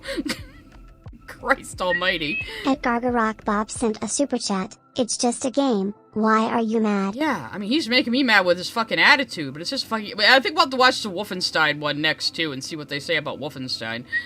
At Weak Freak sent a super chat. That's 21k likes too many. Yeah, right? Jesus. Maybe we should look at some of the comments. At the Master Clockwork sent a super chat. Wait, someone just brought up a good point. You did ask for this. You got the game. It wasn't some random happy chance. If you buy a game about World War II, you must know, logically, that there's gonna be fucking Nazis in it. At Varish Wolf 95 sent a super chat. 61% were drafted in Germany. So that's 61% of young men in Nazi Germany who did not choose to be Nazi soldiers. Here you are, acting like they all must have. If they didn't just defect and choose to be executed for fucking treason, then they were a Nazi, and fuck them, I guess. A Talking Movie Bubbles B6 sent a super chat. This guy is insane. Yeah, kinda. I think it is the same writer as before, that James guy, but he seems to have gotten even more brainworms over the years. Yeah. Would you like James to speak at your school or organization? Fuck no, not after that! Oh, he has his own fucking website, too. Okay, I might be zeroing in on the writer now, but let's finish this video first. In that multiplayer shooter, when it switched you to the German side, did it go out of its way to tell you that the person you're playing was pressed into service under threat of their life? Yeah, that's a big ol' nope. I'm sure you could actually, like, infer that because that's what happened in real life. At Saffron Blossom sent a super chat. The Austrian artist youth was literally something German kids were just put into as soon as they started mandatory schooling in Germany. Yeah, so, like... Yeah, the Austrian artist youth. We can't say the H word. We gotta censor Hitler, apparently, on YouTube now, because, he's too scary. We can't even talk about him, not even to make fucking fun of him. But yeah, the Hitler youth didn't have a fucking choice either, and they were indoctrinated. So, like, why aren't you considering these things as you're playing the game, Mr. Deep Thinker? Doesn't this guy also do a history channel? Like, now I'm questioning that. At Danny_Strava sent a super chat. Why is he getting so bent on this? This was part of World War II. Also, it's just a game. Yeah, again, it's just a game, and people who buy a World War II game are gonna expect to see World War II things in their World War II game. Like, why are you such a sensitive fucking baby? Oh, and on a similar note, let's please stop forcing people to play as terrorists as well. There you are, playing your modern shooter, and all of a sudden you're a terrorist. You didn't ask for this, you didn't choose this, and yet— But aren't terrorists just insurgents? You know, they're just insurgents for their country. How do you think about the terrorist point of view? Are you saying all terrorists are evil? That sounds really problematic to me and kind of racist. Second verse, same as the first. There it is. I mean, that's literally the name of your side in the game. Terrorists win. What game is this? We can do better than this. Even if you put aside all of the people who have had traumatic experiences with these groups, who have lost loved ones to terrorists, or who have had generations of their families wiped out by Nazis, no one should have to put on the costume of an ideology they find abhorrent. Okay, so don't play the game. You have a choice to not purchase this game, and to not play this game, or at least not play the multiplayer. So make that choice. Other people who are interested in history don't think in this crazy brainworm way that you do. You have brains. You have brains in your worms. Yeah, I have brains in my worms right now. I gotta put down the pipe. You have worms in your brain. We all have a worm in our brain, but you have far many more than the average person. Without actually opting into it in your game. And by making people do so, we get them to stop thinking about it, to stop thinking of the meaning behind these things. Why aren't you thinking about the meaning of how many young men were forcibly drafted in World War II? Like, that's my question. We normalize them. We make them just window dressing for entertainment. Those uniforms, those symbols, become things that no longer inherently revolt us. They reduce our visceral reaction to seeing the embodiment of these ideologies. Well, the visceral reaction is what a Nazi wants. A Nazi wants you to be impressed by them and scared of them and think of them as, ooh, a big boogeyman. Instead, if you don't react to them and call them a dork-ass loser, you rob them of all power. But by going, oh my god, a swastika, oh my god, I'm going to erupt into flames on the spot at the sight of a swastika. You're giving them power. You're giving them power by reacting this way. Reacting with apathy or mockery robs them of any fucking influence they could possibly have. I don't get how people don't understand this. You shouldn't be scared of Nazis. They're fucking losers. Jeez. Now, does this make us totally ignore the history that comes with them? No. But for some people... Well, you are ignoring the history, you motherfucker! Cryo's gonna... At Plasmamu sent a super chat. I guess I'm playing Wolfenstein this weekend. This guy's pissed you off so much you're just gonna boot up Wolfenstein that's based. It moves them from the territory of revolting to just edgy. It makes scrawling a swastika on something change from unthinkable to just dangerous. It means... It's not even dangerous, it just makes you a fucking loser. Oh, I'm gonna go around putting swastikas on things. Oh, aren't you a badass? You might not take iron crosses all over a website as a war. At the Master Clockwork sent a super chat. Notice he doesn't mention the Japanese. Yeah, the Japanese would really like us to just all sweep it under the rug, all the things they did during World War II. I mean, we did kind of like, the things we did back to them are kind of worse than anything they did, you know, with the atomic bombs and all, which is probably why we never, ever talk shit about Japan in World War II in America. We kind of feel bad about the whole thing, but, yeah, like, they did a lot of shit. They did a lot of shit during World War II, and they were allied with the Nazis, so I'm just throwing it out there. Warning sign that you should immediately leave? He's throwing iron crosses because he won't show swastikas, because he is so batshit scared of Nazis. He's so cowering from Nazis, he won't even show their symbol and call it bad and stupid. And if you don't leave, you... Not to mention that the fucking Nazi symbol is just a stolen Buddhist symbol in the first place. Might start reading and buying into hateful ideas there. It seems like such a small and simple thing, but it's things like this that erode our safeguards against dangers we sacrifice so much to fight. By the time you've played 100 hours... What have you sacrificed, James? I know the announcer... I'm getting mad at the announcer man because his voice is very smug, but he ain't the one that wrote this. It's James. James, what have you sacrificed? What have you sacrificed more than somebody who was drafted into World War fucking II, alright? Why do you shut the fuck up? Fight. By the time you've played 100 hours of being a Nazi, their voice stabs become memes and in-jokes with your friends. Yeah, I mean, isn't this the same game series that has, like, fucking Nazi zombie mode? Like, yeah, we can laugh at and have fun with that in fucking entertainment. That doesn't mean we're gonna tolerate real-life neo-Nazis who, again, are a bunch of dork-ass losers. By the 1000th time you've respawned as a terrorist, you're either celebrating them or making fun of them. Neither of which helps. I thought we're supposed to celebrate terrorists. Hassan Piker told me so, and he's like the king of leftists. Helps the global crisis we have that takes thousands of lives every year. So what do? That's easy. Don't make them morally equivalent. Don't make there be no Nobody is saying they're morally equivalent by having them play the same. It's gameplay balance, you fucking dumb motherfucker! You know what gameplay balance is? Why would you make any of the characters functionally different when you're filling out the fucking roster of you know, Allies versus Axis in a fucking video game?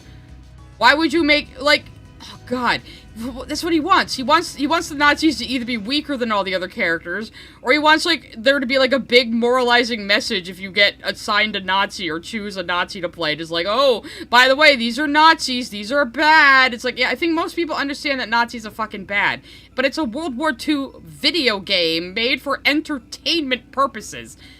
And all the playable characters need to have equivalent stats for fucking gameplay balance to make the competition fair. So, like, this is so stupid. At Chipmanly1 sent a super chat. I may be a criminal lunatic, but I'm an American criminal lunatic. The Joker. That one time he met the Red Skull. Hell yeah. At Joey245 sent a super chat. This is just a worse version of their video on Call of Juarez the Cartel. 1,000 times stupider with none of the good points.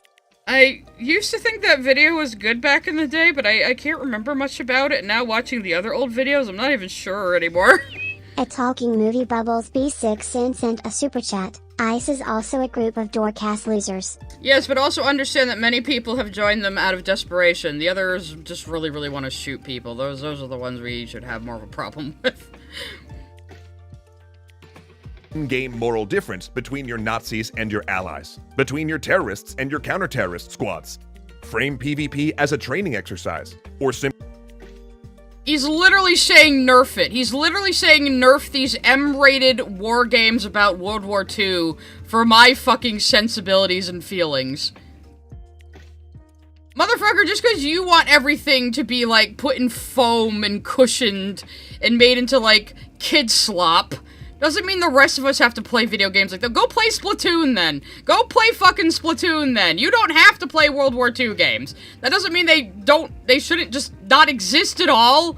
Oh, God. Size. Or simply take one of your non-odious sides and recolor them so that it's red versus blue, rather than Axis versus Allies. Why can't we have Axis versus Allies in a game based on World War II? Why is that a problem? Again, do you have problems with historical reenactments?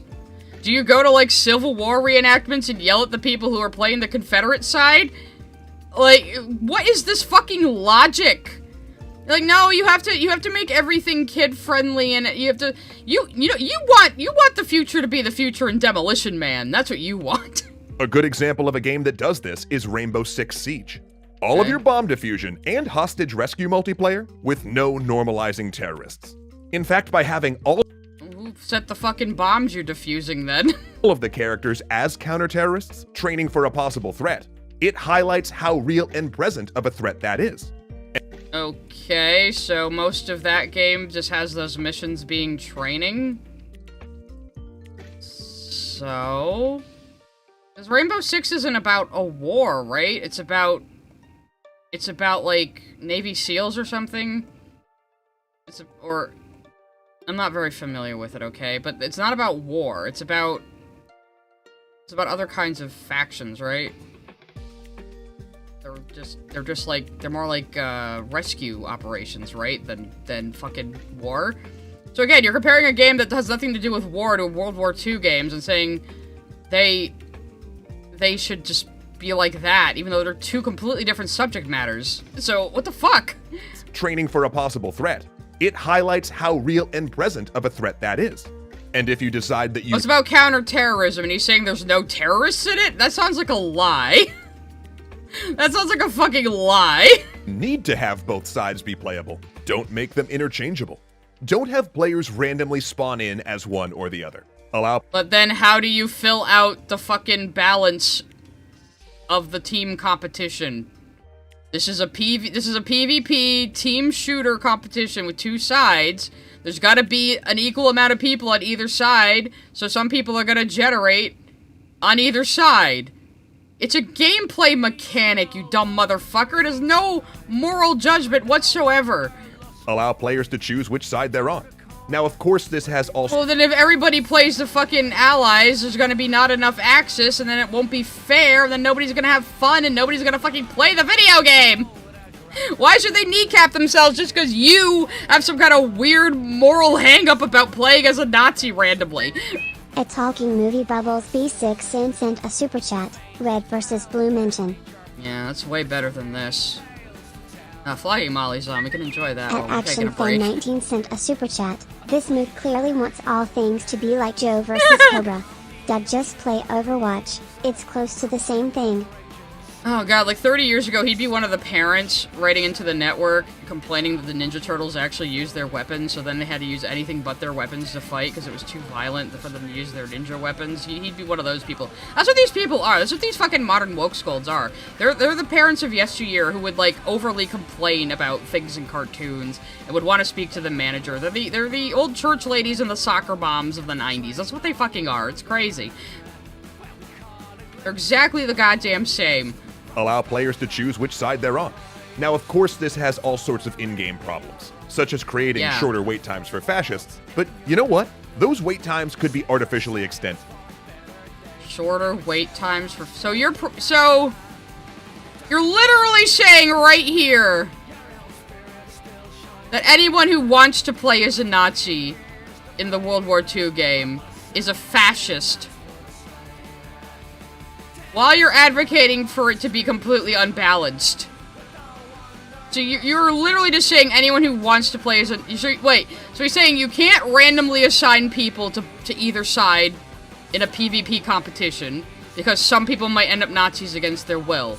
So you should let them choose. But if they do choose to be on the Nazi side in this competition, then they're a fascist. So basically he's just saying he doesn't want to see Nazis even in World War II games.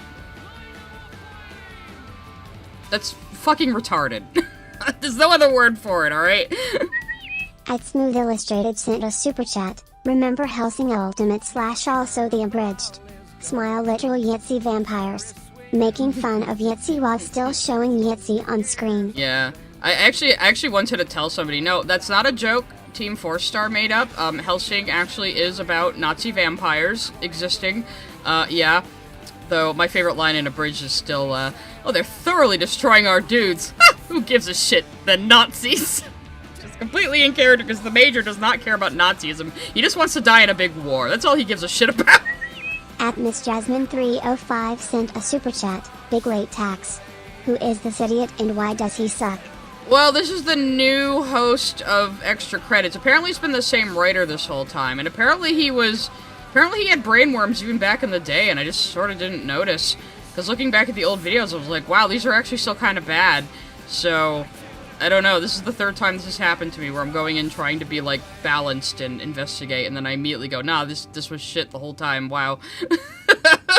Why does this keep happening? At Gargarock Bob sent a super chat. Dude, just play Team Fortress 2. Is red versus blue. You'd find a way to complain about Team Fortress 2 as well, I bet. I bet he would. You find some way to call them fascist or stereotypes or racist or something. But you know what? Those wait times could be artificially extended. If it meant players had an active choice in what teams they would represent, if you're saying we need people playing Nazis in our games. So, make everyone wait longer for a PvP match, instead of just randomly assigning people to either side of the match. Because one of the sides happens to be the Nazis in a fucking World War II game. The one setting you would expect to find Nazis. This is so self-defeating. Why would anyone follow this advice? And if you're going to say, but we need it for historical reasons, then your game better actually be historical. Oh, for fuck's sake, my dude. Well, if you're saying it's for historical reasons, because the Nazis were, you know, on the other side in World War II, historically, factually, then you better make the game arbitrarily hard and unfun to play, because I just hate everyone who wants to have fun. You can't really just hide behind the fact you called your desert map El Alamein and say, but it's historical. If that were the case, you need your PvP to at least represent real historical events and be a realistic take on those battles. Once you make both sides balanced... It's a game. It's a game. It exists for fun, for challenge, and for entertainment, and some people are actually interested in the historical time period. But they still have to make it fun. Fun is always going to take precedent in a video game over anything else. You don't want your video games to be 100% realistic. That would suck. It's also no longer historical. And you can't really say that you need Nazis anymore for historical accuracy. So he is just saying everyone should make World War II games without Nazis ever. Because it personally makes him uncomfortable. Okay. Oh, and once you let players get cool weapons that weren't actually at that particular battleground, it's also no longer historically accurate. And you can't declare that your game will suffer if you don't put players in the jackboots of the Third Reich. And once your map is something carefully designed to have good gameplay by a team in a room in San Francisco or LA, and it's not a faithful reconstruction of the actual places the historical events occurred in, you can no longer say we need to have players take up arms in service of terror or hate. Why don't you just tell us what the fuck your actual problem is? You played this game, you got assigned a Nazi, and you felt like overwhelming white guilt or something. I guess he said he's a multiracial POC, but whatever. And part of you might be white, and that part felt very guilty. But, like, what is the point? If people want to play a fucking World War II game with the Nazis in it that has a PvP mode where some people play the Ally side and other people play the Axis side, what is wrong with that? Those people can enjoy that. If you don't enjoy it, don't fucking play it. It's not that hard. Why are you acting like this is some kind of moral quandary when this is your own personal bullshit? It doesn't extend to everyone else. Some people, are like, yeah, whatever, I know this is fictional, I know, the Nazis were bad, we're playing a war game, we're doing a reenactment, we're playing cops and robbers, A Talking Movie Bubbles B6 sent a super chat. Speaking of TFS, I like that they kept Usagi Messi by in the Sailor Moon abridged. I mean, yeah, they kept her really dumb, too, as she's supposed to be, which I appreciate. And look, we're not saying we can't have games about World War II or about terrorism. You are, though! You are totally saying that! You've made every excuse in the book to say just don't ever, ever, ever have Nazis in your game, ever. Unless you have, a million caveats to educate the audience or whatever the fuck. Or about terrorism. We're not even saying we shouldn't make games where you play as a Nazi or a terrorist. Yeah. But what we are saying is that the fact that you're playing as a Nazi or a terrorist in a game has to mean something. And it can't just be... He's saying, okay, you can play as a Nazi, but it has to mean something. Why does it have to mean something in just a PvP competition? That is just there to put people at opposite sides to fight each other for fun. Ugh. And it can't just be a skin. It can't be something that a game randomly drops you into. Why not? Why not in a World War II game with a PvP mode where people are randomly assigned to either side? Why not? That makes perfect fucking sense. This is not a moral problem. And really, if we are saying anything in this episode, it's this. Games can do better. And in this particular case, it's not... You sound like someone who would absolutely just make games worse with your attitude. ...even that hard to do better. And it's no more costly to do better.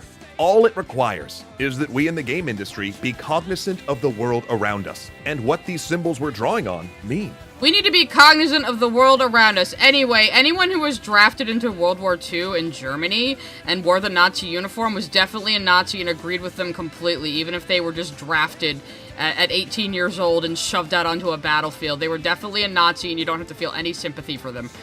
That we think as we're building, not just about the game we're working on, but about the world as a whole. Or you can just think about the game you're working on. You don't have to be fucking socially conscious in every single video game. Media is not the vector for politics or social change. People can have fucking entertainment without having to have some bitch in their ear telling them, no, you have to think about the good of the entire world to enjoy this. No, you fucking don't. We can do that. Yeah, bro, who is we? This is a you problem, again! A big step forward for the industry. We can stop helping to A step forward to what? What, exactly? What would this accomplish? Normalize Nazis. Okay, so again, Kroll here is just the narrator. Oh, he is the showrunner, though. James is the writer. He's been there since the beginning, actually. So... At Miss Jasmine 305 sent a super chat. Enact this in a video game set in World War II? Gasp. But they're bad. We can't depict them, or talk about them, or mention their existence, 'cause bad. Yeah, that's the whole video, and it sounds like this entire thing was written just because James was playing whichever COD this was, went into the PvP, got assigned a Nazi, and was like, oh my god, I can't believe this happened to me. And it's like, for fuck's sake, you know, grow up. At Evie Tomato Soup Full sent a super chat. So is this just for Nazis? Does this extend to the Japanese or Italians or Russians or countries who also committed atrocities during that war? Nah, this guy who has a history channel on the side definitely doesn't think about any of that when it comes to World War II. Now I'm questioning his credentials on his history channel. Let's see what the top comments on this are. Now, let's see what they're, oh god, let's see what, oh Jesus Christ, he wrote a whole fucking essay in the goddamn comments here. Oh shit, alright, trying to zoom in. Alright, edit. Hey folks, so this one seems to have struck a nerve. We encourage discussion about the topic, and there is some fair criticism of the video out there. However, I wanted to address some of the comments that seem to have misunderstood some aspects of the video. 1, we never said that playing a Nazi turns you into a Nazi, except you said if people can choose between playing as the Nazis or the Allies, then that would make a shorter line for fascists. Which implies that anyone who chooses to play the Nazi side is a fascist in your eyes? So yes, you did fucking say that. You did fucking say that. That's not how that works! That's not how any of this works, but it's exactly what you fucking said, James! However, there is plenty of research about how art and media can shift people's perspectives. You are turning into Jack Thompson. This is not a good or bad thing, it is just a natural effect of culture. Oh, please look up the Overton window. Yeah. Number 2, we never said that games should never let you play as Nazis or terrorists for that matter. If you need that exact timestamp, it's at 4:46. Yeah, you said that and then you immediately contradicted yourself. There's a lot of potential for some really interesting, impactful games that put the players in the boots of people in control of systems that have done incredible harm. Yeah, so like people who were forced to fight for Germany during World War II, like them. Yeah. But it can't be done thoughtlessly or just a skin on top of mechanics devoid of context. Why not? If that's the game, then that's the game. If you want your soulful, nuanced, story-driven World War II game, then fucking make one, alright? Or I'll just play Spec Up the Line sometime. No, wait, that's not, that was like, what was that one? That's not World War II. It's like Iran or something. For those saying it's just a game and we shouldn't look too hard into it, I feel like perhaps it might be important to introduce ourselves. Hi, we're Extra Credits. Our tagline for a very long time was, because games matter. It's something we fundamentally believe, and if you don't, that's okay. That's such manipulative bullshit. Well, if you don't agree with my message, I guess that just means you don't think video games matter like I do. I do think video games matter. I think they are a very fundamental art form. I think they have the ability to tell stories in a way no other medium can, and I have been playing video games regularly since I was 7 fucking years old. Probably longer than you've been alive. So, I disagree. I think video games matter. I don't think the way you approach this is good at all. I think it's very limiting on art, and I think you're an idiot. So, yeah. God, this has gotten me more heated than anything in a while. Holy shit. You know? Our writing staff is the shame. We've always talked about politics in games in our other videos. If this comes as a surprise to you, or you think there's been a large shift in our thinking, I'd invite you to take a look at some of our older episodes. Oh yeah, I did earlier in the stream, and I realized, oh, you started out kind of bad in the first place, and now you're just really bad. Like the brain worms just reproduced and multiplied in your brain over the last 13 years, and you're now more worm than brain. I don't even know what the fuck I'm saying anymore.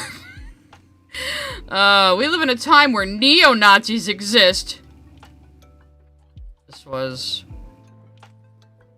2019? Yeah, honey, they existed before that. Where the fuck were you?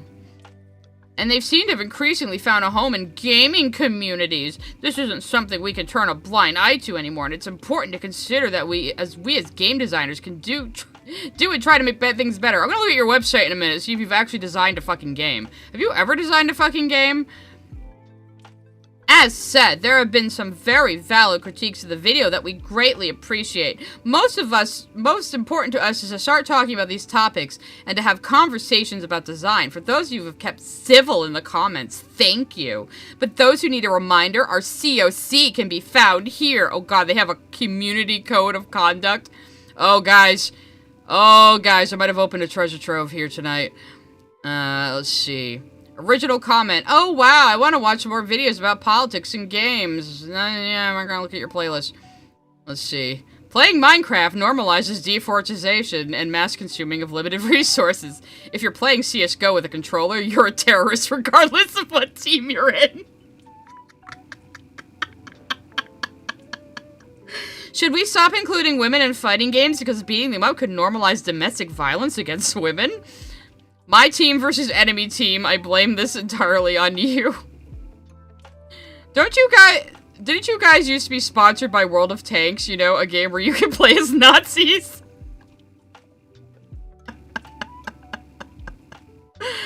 Nice. Okay. Just wanted to see what the replies were, but they don't seem to be that interesting. Oh god, no. Let's see, You showed Battlefield 1, a World War I game, and said that the Germans were Nazis. This guy has a history channel. You can unlist this video, YouTube can hide dislikes, but you cannot escape your failure. And they did unlist the video, yeah. Oh, Internet Historian is here. Locks Sim family in the basement and starts a fire upstairs. Wait, gamers are playing as what now? There you are, playing Papers, Please, and all of a sudden, you're a communist. But there you are, terrorist. You didn't ask for this. You didn't choose this. I bought the game. Unless video still gets disliked daily. You didn't strike a nerve. You're just wrong. Hey, kids, don't play cops and robbers because that normalizes robbers. I fucking said the same thing. You bought a game. All of a sudden, you are playing the game. You didn't choose this. You cannot hide from the mistakes you have made. Struck a nerve, more like you crapped the bed and blame your audience for complaining about the smell. There you are, playing Tetris, then suddenly you're a rectangle. You never asked for this. Oh my god, why did this catch on as a meme more? You should recolor the team so it's red versus blue, and here we go with the Spanish Civil War! Now there's some real history nerds in the comments. You have unlocked clown outfit, please continue. You didn't choose this, going to the store. You didn't choose this, going to grab the game. You didn't choose this, sees WW2 multiplayer game. You didn't choose this, sets game on counter. You didn't choose this, leave money on counter. You didn't choose this, leave with game. You didn't choose this! Listing the video won't work. Wow, being randomly selected to fight as a Nazi in a video game doesn't make me revolted to my core. I guess that means I'm functioning like a normal human because I understand it's just a video game. And suddenly you're born. You're a human. You never asked for this. I have a sudden urge after playing Bowser in Mario Kart to kidnap women and send an army to kill 2 plumbers. Let adults make all their own decisions. Let parents do the parenting. Stop telling us how to play our games. You didn't choose this, my brother in Christ. You bought the game. These comments are great. Playing violent video games doesn't make you a school shooter, EC. Playing as a Nazi makes you embrace Nazism, also EC. Willingly buys and plays the game. I didn't choose this! When I listen to this, I feel like PC Principal from South Park is talking. Your damage control over this video may actually be worse than the original video. It's okay to admit you made a bad take and you were wrong. Is it the Wolfenstein video that's next? We might watch that, but I do want to explore the writers' websites there. The Iron Cross isn't even a Nazi symbol, it's just a military medal. Educate yourself properly next time. And yeah, and this guy supposedly has a history channel. You didn't choose this, except for when you buy a World War II game that says you will play as either side. You're playing Forza, and then suddenly, you are a car. You didn't choose this. The dislike ratio may be gone, but the view to like ratio isn't. Wait till Extra Credits learns that Hearts of Iron exists. Like Penguin Z said, oh my god, Charlie reacted to this. You bought this game knowing well that you would be playing a Nazi or a terrorist. You aren't forced, it's your own decision. Historically speaking, Japanese men, German, and Soviets didn't ask to be born in the horrible regimes before World War II. Yeah. There you are, playing Fallout New Vegas, and suddenly you've been shot twice in the head. You never asked for this, but little did you know, the game was rigged from the start.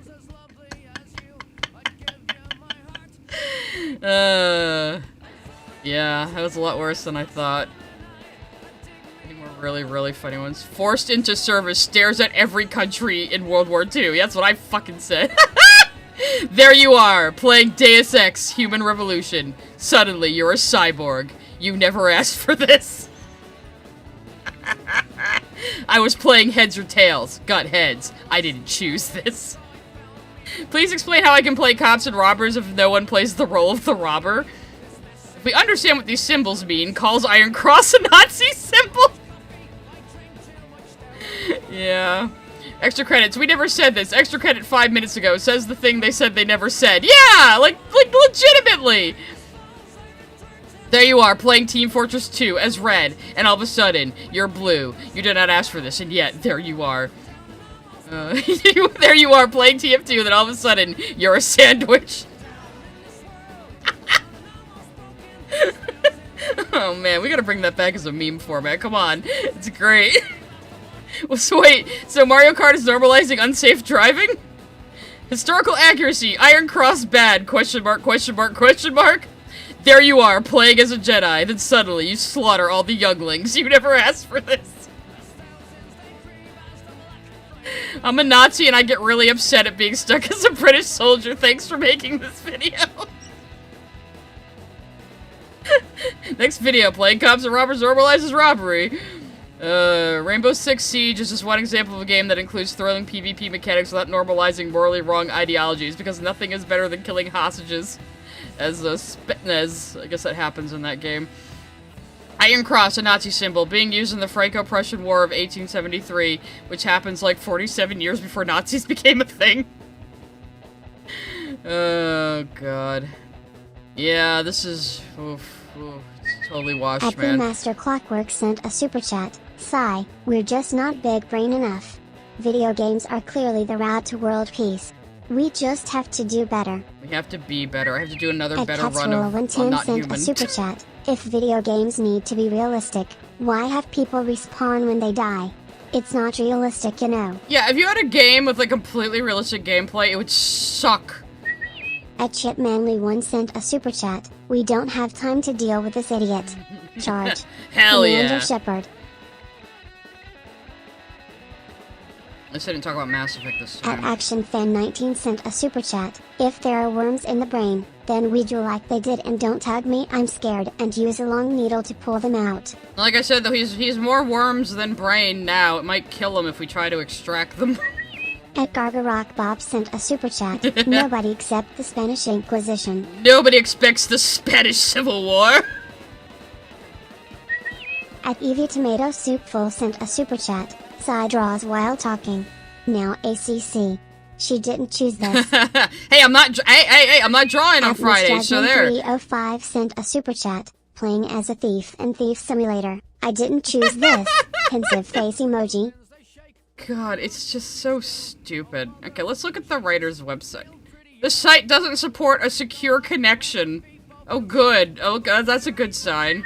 A Talking Movie Bubbles B6 sent a super chat. There is a has-been hotel roleplay, then suddenly you're Vox. Oh no! Suddenly I like sharks! Oh, okay, his site doesn't exist anymore, apparently. Gargarock Bob sent a super chat. There you are, playing Iron Lung, and then suddenly you are in a submarine. You didn't ask for this. Thank you all for giving me super chats to revive this meme and cracking me the fuck up. So anyway, his website doesn't exist anymore. I wonder if we can go to the Wayback Machine and find a time when it was active. If anyone even bothered to. Okay, so let's go back to 2019. Back to the past, Samurai Jack. Listen to Flogging Molly in the background. At least I give you guys good tunes on streams. Let's see, about James Portnow. Oh god, he's got a really douchey, pretentious picture of himself right on the main page. He does look like his sprite, I'll give him that. Let's see. About James Portnow. James Portnow is a writer, game designer. Again, what the fuck games have you made? Speaker and video creator, best known for Extra Credits, which Time called one of the best channels on YouTube. When? When? What year was that? 2017. Yeah, okay. He has spoken at conferences and universities around the globe, arguing for the use of games not only as a pastime, but as a way to educate and explore the human condition, educate them with his stupid worldviews. His passion is finding ways for this new medium to move past just being fun and using everything we've learned in entertainment, make learning something everyone wants to do. He received his master's from Carnegie Mellon, and when he can, teaches game design at the college level. What games has he made, though? He's worked with universities to help craft their game design curricula and can often be found on the road talking up and coming educators about how to make the classroom a more enjoyable place. What are his fucking expertise? This is it. This is all? This is the entire site?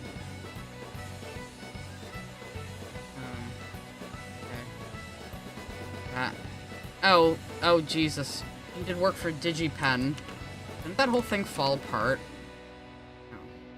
No. Give me the... DigiPen.eau. Oh, that's not a very flattering picture. Let's see. He wants to see the game industry grow up in more ways than one. Kind of at this inflection point, Portnow says. We have to move past this idea that we're just making a pastime for children and accept the responsibility that comes with the fact that we are one of the biggest entertainment media in existence right now. Who is we? How are you involved in the gaming industry in any particular fucking way, my guy? Like, again, when was it? Okay, this was 2013. Okay, that's a little better. A little better. Because I was saying, talking about, like, people still thinking video games as being a pastime for children would be ridiculous now, but if this was 2013, yeah, okay. Let's see. So this is back when he had less brain worms. For most of the past decade, Portnow has dedicated his career to that mission. What does he do, though? Besides YouTube, what does he do? He teaches undergraduate game design at a master's level game software production courses, but has he made anything? After graduating from St. John's College with an undergraduate... I thought he went to Carnegie Mellon. Portnow now says he bypassed the game industry altogether. Portnow says he almost bypassed the game industry altogether. It was only through a last-minute discovery of the Carnegie Mellon Technology Entertainment Center that he abandoned his previous decision to attend law school to pursue a master's in entertainment technology instead. So he wasn't even a gamer! He just was like, oh, this looks interesting, and now I'm going to make this my entire personality. What games do you actually play, my guy? What do you play? What have you made? You're, like, consulting people on video games, but what the fuck do you do? The Inside Man. As a professional game designer, Portnow's highest profile projects are two widely popular but wildly different franchises, the Call of Duty series of first-person shooters and the Facebook phenomenon Farmville.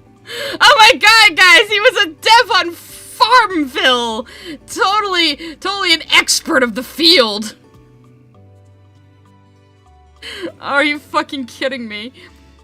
He became involved with the former while working at publisher Activision, and with the latter through his consulting firm, Rainmaker Games. What? Where the fuck did this guy come from? What the fuck? I've heard of Rainmaker Games, I think.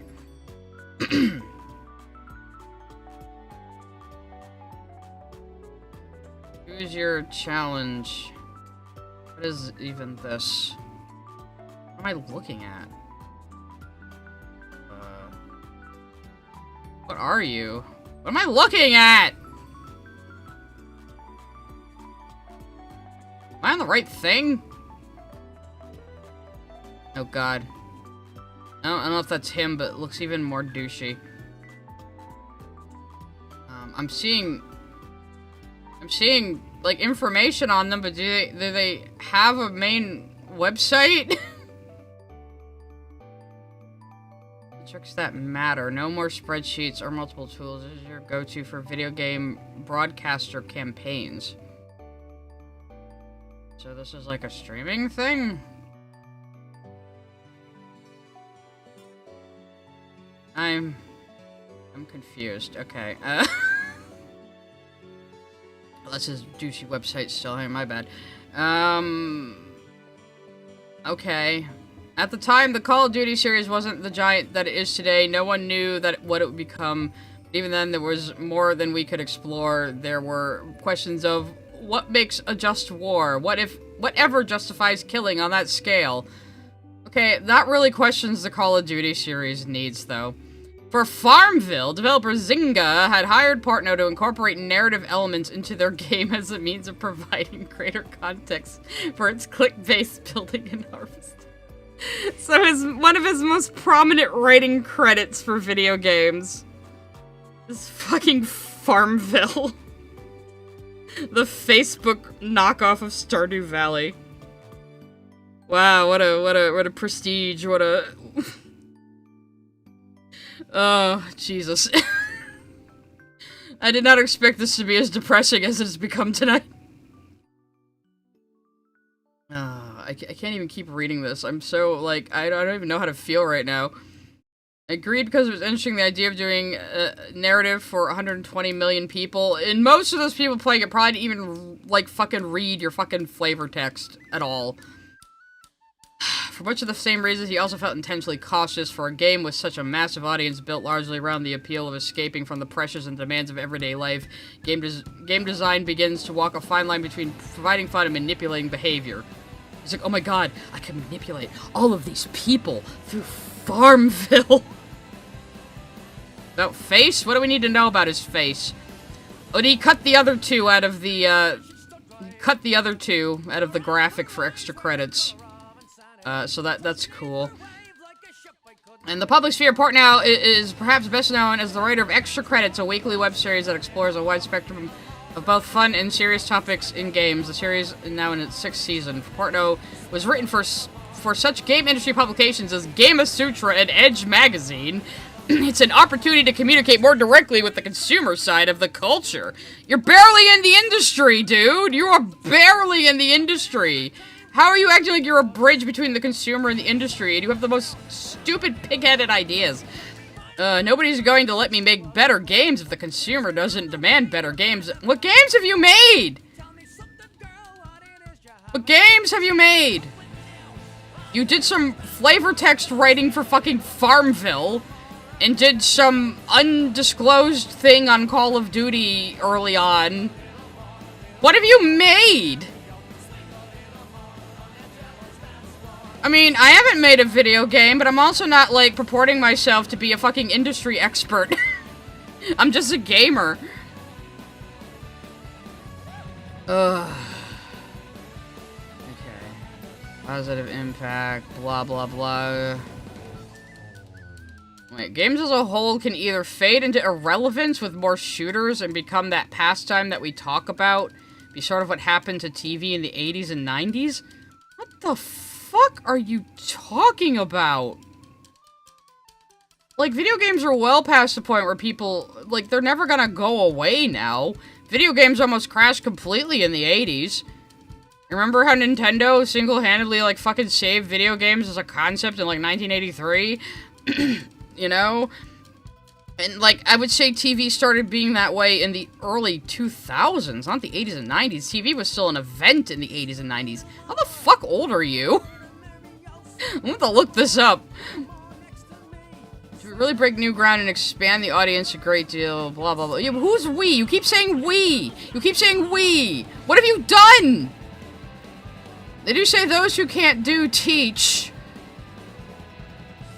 What? Yeah, so what? You wrote flavor text for Farmville, and you did something, you didn't even, like, say what, on Call of Duty, early on when you worked at Activision in some unknown role, and that somehow makes you an expert on the video game industry? Are you kidding me? Let me see if I can find out this guy's age. James Portnow age. I don't know if it'll even know who he is. Okay, so he's 26 in this article.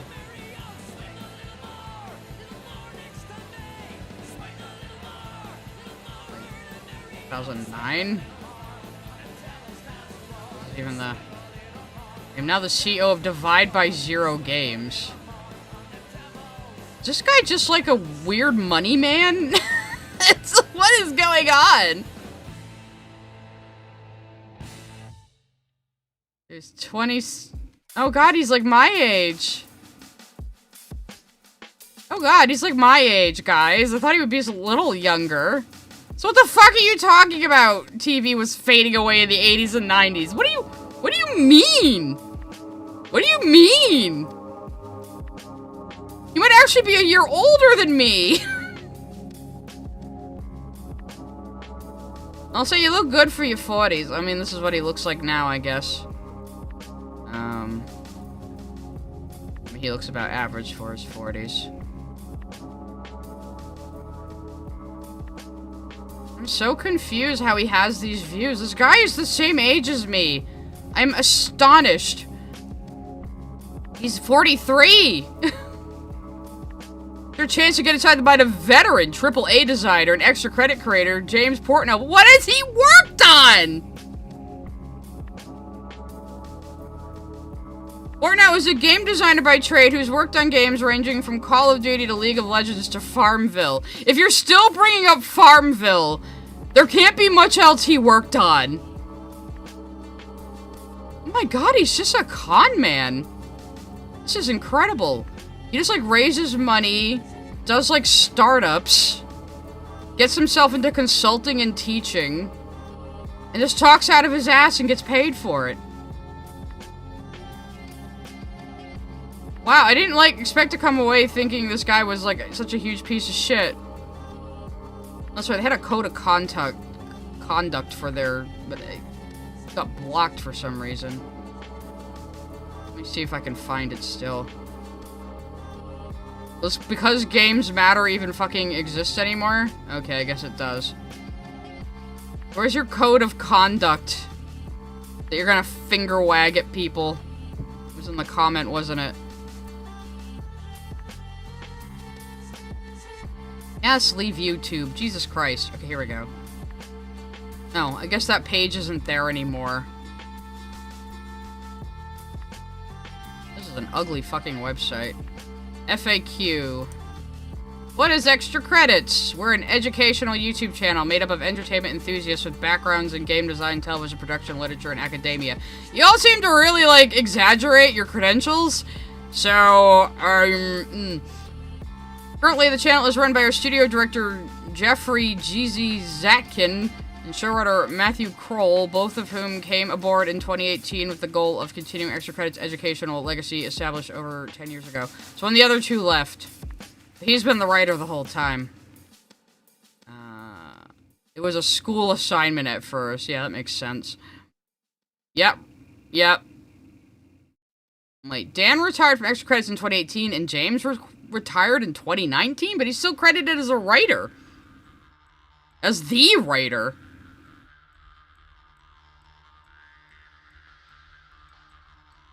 Oh, and they're Adobe sluts.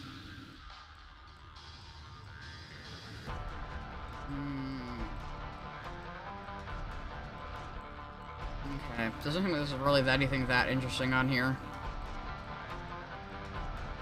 Oh, there's the code of conduct. I gotta see this. Community Code of Conduct. This code of conduct has been modified from the Django Code of Conduct under CC by 3... What? What is even that?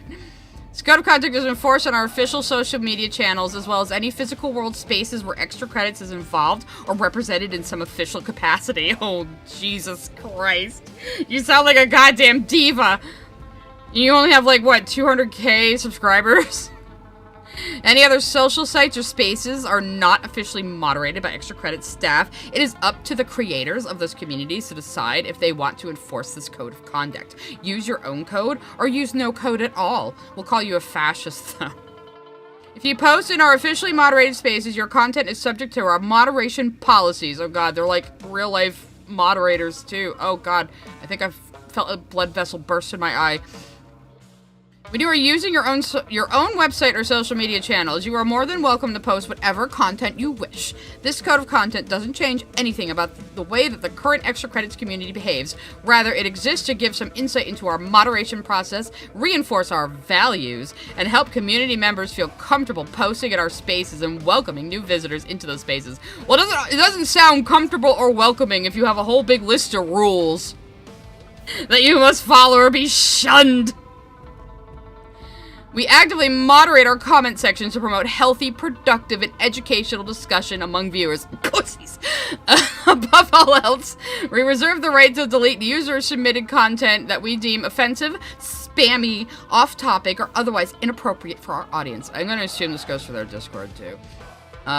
There is a difference between discourse for the purpose of understanding and discourse for the purpose of undermining. Quote attributed to Amanda Seals. We're pretty good at telling the difference between someone who is genuine, polite, and well-meaning in their comments, even if they disagree with the video's content or with other comments, versus someone who is trolling, antagonistic, and demeaning toward others. Yeah, I'm sure that you do. I'm sure that you do. I'm sure you never look at someone who is asking a genuine question, attempting to understand what you mean, and going, ugh, you're just trying to undermine me. I bet that never happens, ever, ever. Individual comments or comment threads may be deleted at any time if they encourage personal attacks or are not furthering productive discussion. That is so vague. So basically you just delete anything for any reason because you got pissed off and, you know, you got your little britches at a twist. Repeat offenders may be blocked entirely from participating in online discussions. Deliberately inflammatory comments from first-time commenters / non-subscribers may earn an immediate ban. Oh my god, you people are fucking insufferable. Off-topic comments include, but are not limited to, self-promoting links, that's fair, irrelevant chat memes, why, saying first comment and so forth. You guys are no fun. Due to occasional technical issues, a small percentage of comments may be blocked / hidden / deleted by mistake. Sure, technical issues. Be friendly and patient, because we certainly won't. Be welcoming and respectful. Extra Credits welcomes and supports community members of all backgrounds and identities. After all, our own staff is made up of people from a wide range of backgrounds and identities. Unless you don't think like we do, then we're gonna kick you out in your ass. You probably figured this out by observing the different types of bean people we draw in all of our videos. Okay. This includes, but is not limited to, members of any race, ethnicity, culture, national origin, color, immigration status, social and economic class, educational level, sex, sexual orientation, gender identity expression, age, size, family status, political belief, religion, and mental and physical ability. So what if somebody has, like, bad mental abilities and to them, to you it sounds like they're dismissing you, but they're not, and they just can't communicate effectively because they have mental problems? Are you still gonna ban them? I don't know. I don't know about that. Also, why did you put race, ethnicity, and color all, like, in separate... Race and ethnicity I can at least understand, but, like, culture is a little redundant. Too, if you're gonna have ethnicity. Okay, whatever. Be careful in the words you choose. Professionalism is a value we uphold and ask others to respect. Not on my stream. Be kind to others. Do not insult or put down others. Harassment and other exclusionary behavior isn't acceptable, except for when we ban people. This includes, but is not limited to, violent threats or language directed against another person, discriminatory jokes and language, personal attacks or insults, posting or threatening to post other people's personally identifying information, doxing, spelled wrong, unwelcome sexual attention, advocating for or encouraging any of the above behavior. When we disagree, we try to understand why until we ban you on site for saying something we don't like, as we stated we would do earlier. It is important that we resolve disagreements and differing views constructively. Remember that we're different. The Extra Credits team itself is made better thanks to people from a wide range of backgrounds. Did we mention we're diverse? We're diverse, guys. It makes us automatically correct about everything. We're diverse. And this is even more true for our community of viewers. Different people have different perspectives on issues. Being unable to understand why someone holds a viewpoint that doesn't mean that they're wrong. Except when they want to put Nazis in a World War II game, then they're wrong. Don't forget that it is human to err, and blaming others doesn't get us anywhere. Instead, focus on understanding each other and learning from mistakes. Except you guys won't do that for others. So I still can't figure out what the fuck video games James Portnow has actually made. Except doing a little bit of work on Call of Duty League and fucking Farmville. Oh yeah, some Franz Ferdinand is revenue shared, so I can play it on stream. I'm actually a pretty big Franz Ferdinand fan. At the Master Clockwork sent a super chat. There you are, playing The Last of Us 2, and all of a sudden, you're Abby. You didn't ask for this. You didn't choose this. I never played Last of Us, but I followed the drama around the second game because it was just funny. At Mr. DeBossBaby6969 send a super chat. You're playing flat out and suddenly you're launched out of the windshield going 300 miles per hour straight to a brick wall. I know you want me to play flat out. It'll be at least a one-shot stream. At ActionFan19 sent a super chat. There you are playing Overwatch. Suddenly you're either leading a genocidal extremist robot, a terrorist cell leader, or a bionic gorilla. I didn't choose this. Sounds like comic books. At Mr. DeBossBaby6969 send a super chat. So was this dude working on COD pre-COD 4? You know, when it was 3 World War II games back to back. Sounds like it, since he said he was working on it before it was a big thing. So you didn't have a problem with Nazis in the game back then. At the _space frog sent a super chat. I want a Psy community gawk. Will be hilarious XD. It would be like, if you have a disagreement, you must fist fight each other. At Shock Jumping Walrus 6744 sent a super chat. He reminds me of the guy who said Reddit mods have real power with his level of self-importance. Yeah. Bro, just put the fries in the bag. It's the internet brainworms, man. Every time they're gonna get you. You gotta be careful. Be careful of them At cyberworms. 47 sent a super chat. You're playing Dragon Age 2 when suddenly your family has been killed. You didn't choose this. I remember Mary Kirby favorited a meme that was Hawk saying, "I'm here to chew gum and protect my family, and I'm all out of family." At CatsRule110 sent a super chat. You're playing Project Zomboid, then suddenly you're zombie. You didn't choose this. I sure didn't Disappointed choose it. face emoji. When I fuck up and the zombie horde gets me in Project Zomboid. Alright, I guess maybe we'll watch another one of their videos before I wrap up for the night. Is there anything else interesting to look at around the fucking website? I wonder. I just want to know what the fuck games he's made. Is he on Wikipedia? James Portnow, Wikipedia. Well, here's his biography. Okay, here's all of his credits. Yeah, this is him, alright. Here's all of his credits. Oh. There doesn't appear to be any. So.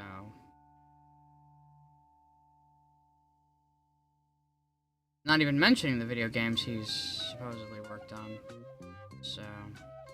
I'm going to assume he didn't have a very big role in, a lot of those. Oh, he's on Board Game Designer as well. Oh, man, okay. Take it back, you do look 40 now. So even now, current day, James has worked on major titles such as Call of Duty, League of Legends, and Farmville. He still only has 3 fucking games to his name. And he just spends most of his time giving speeches and teaching and grifting. At Miss Jasmine 305 sent a super chat. I disagree. I'd square up, bro. The Psy rules are absolute. Actually, yeah, exactly. Fist emoji. Call me Kaiser. At Brad Plays 81 sent a super chat. Here, have some money. Hey, thank you. So yeah, I don't think this guy has ever done, like, actual, like, a whole lot of game development, but he puts himself forth as a fucking expert. And he's always written the series. So, I am just, again, disappointed. Alright, so let's find another one that looks like it might be Curse, but maybe kind of short. Oh, game difficulty. See, I might be in the minority when it comes to game difficulty. I'm like, who cares if there's a super easy mode in a game? You don't have to use it. What the fuck do you care if somebody else needs it or just wants to ruin the game for themselves? Let's see. Cyberpunk Legends, Lineage of Night Rain, Escape Rooms, political bullshit. Aren't you a gaming channel? Choice architecture. Didn't they like defend loot boxes at some point as well? That might have been an older one though. At Super Easy Walker sent a super chat. Is Jamie Portnow worse than SBI? I don't know, because I'd have to see how much influence he's had on things. The SBIs are losing their fucking influence. I just hate any consulting people. They just get you to pay them to find problems to invent. You know, to justify their own job. They're a completely unnecessary thing unless you need, like, someone who really knows the history or the ins and out of a culture. You don't need a fucking consultant on every goddamn little thing. At Miss Jasmine 305 sent a super chat. Game designer by trade. Are the games in the room with us, James? Yeah, I mean, you only wrote flavor text for Farmville. What did you actually do on League and Call of Duty? You never make that clear. Were you just like the money guy? Or you just like an office guy? Did you do any game development? I'm really doubting it. So there's a no death mode in Veilguard. I mean, that's fine. If somebody just wants to, I mean, I was doing that with Alan Wake 2. I just wanted the story, and I found the combat very annoying. And luckily, I could just put on infinite bullets and health in the game files. Like, it was just an option now. Which is fine, because the combat wasn't anything like the old Alan Wake, and I was kind of disappointed that it was a lot more hardcore, and I just really didn't want to put up with it, and I really wanted the story more than anything, so to me, that was fine. If somebody else was to challenge themselves with the combat, that's also fine. It doesn't hurt anybody else or me to play it that way. So let's hear them talk about video game prices. I think I heard rumblings that they had a bad take here, too. Did you know that right this very And moment... again, James wrote this, not this Matt guy who's just the voice, but his voice is also really obnoxious, so I don't know. I don't know how to feel about him.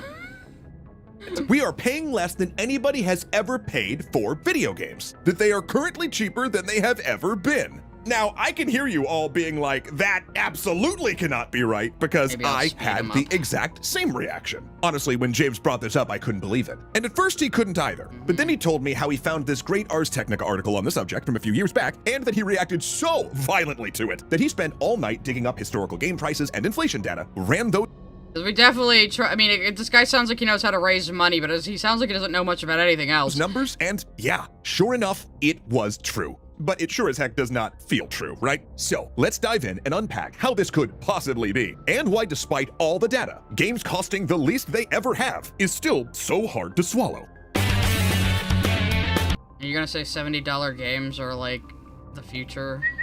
At Brad Plays 81 sent a super chat. Suddenly you're stale 2000. You didn't ask for this. Nah, nobody asked for that. I don't think even stale asked to be stale. Thanks so much to Factor for delivering me great meals right to my door so I can spend less time cooking and more time playing games. Okay, y'all, so who's excited to talk about... I don't think you even play games, James.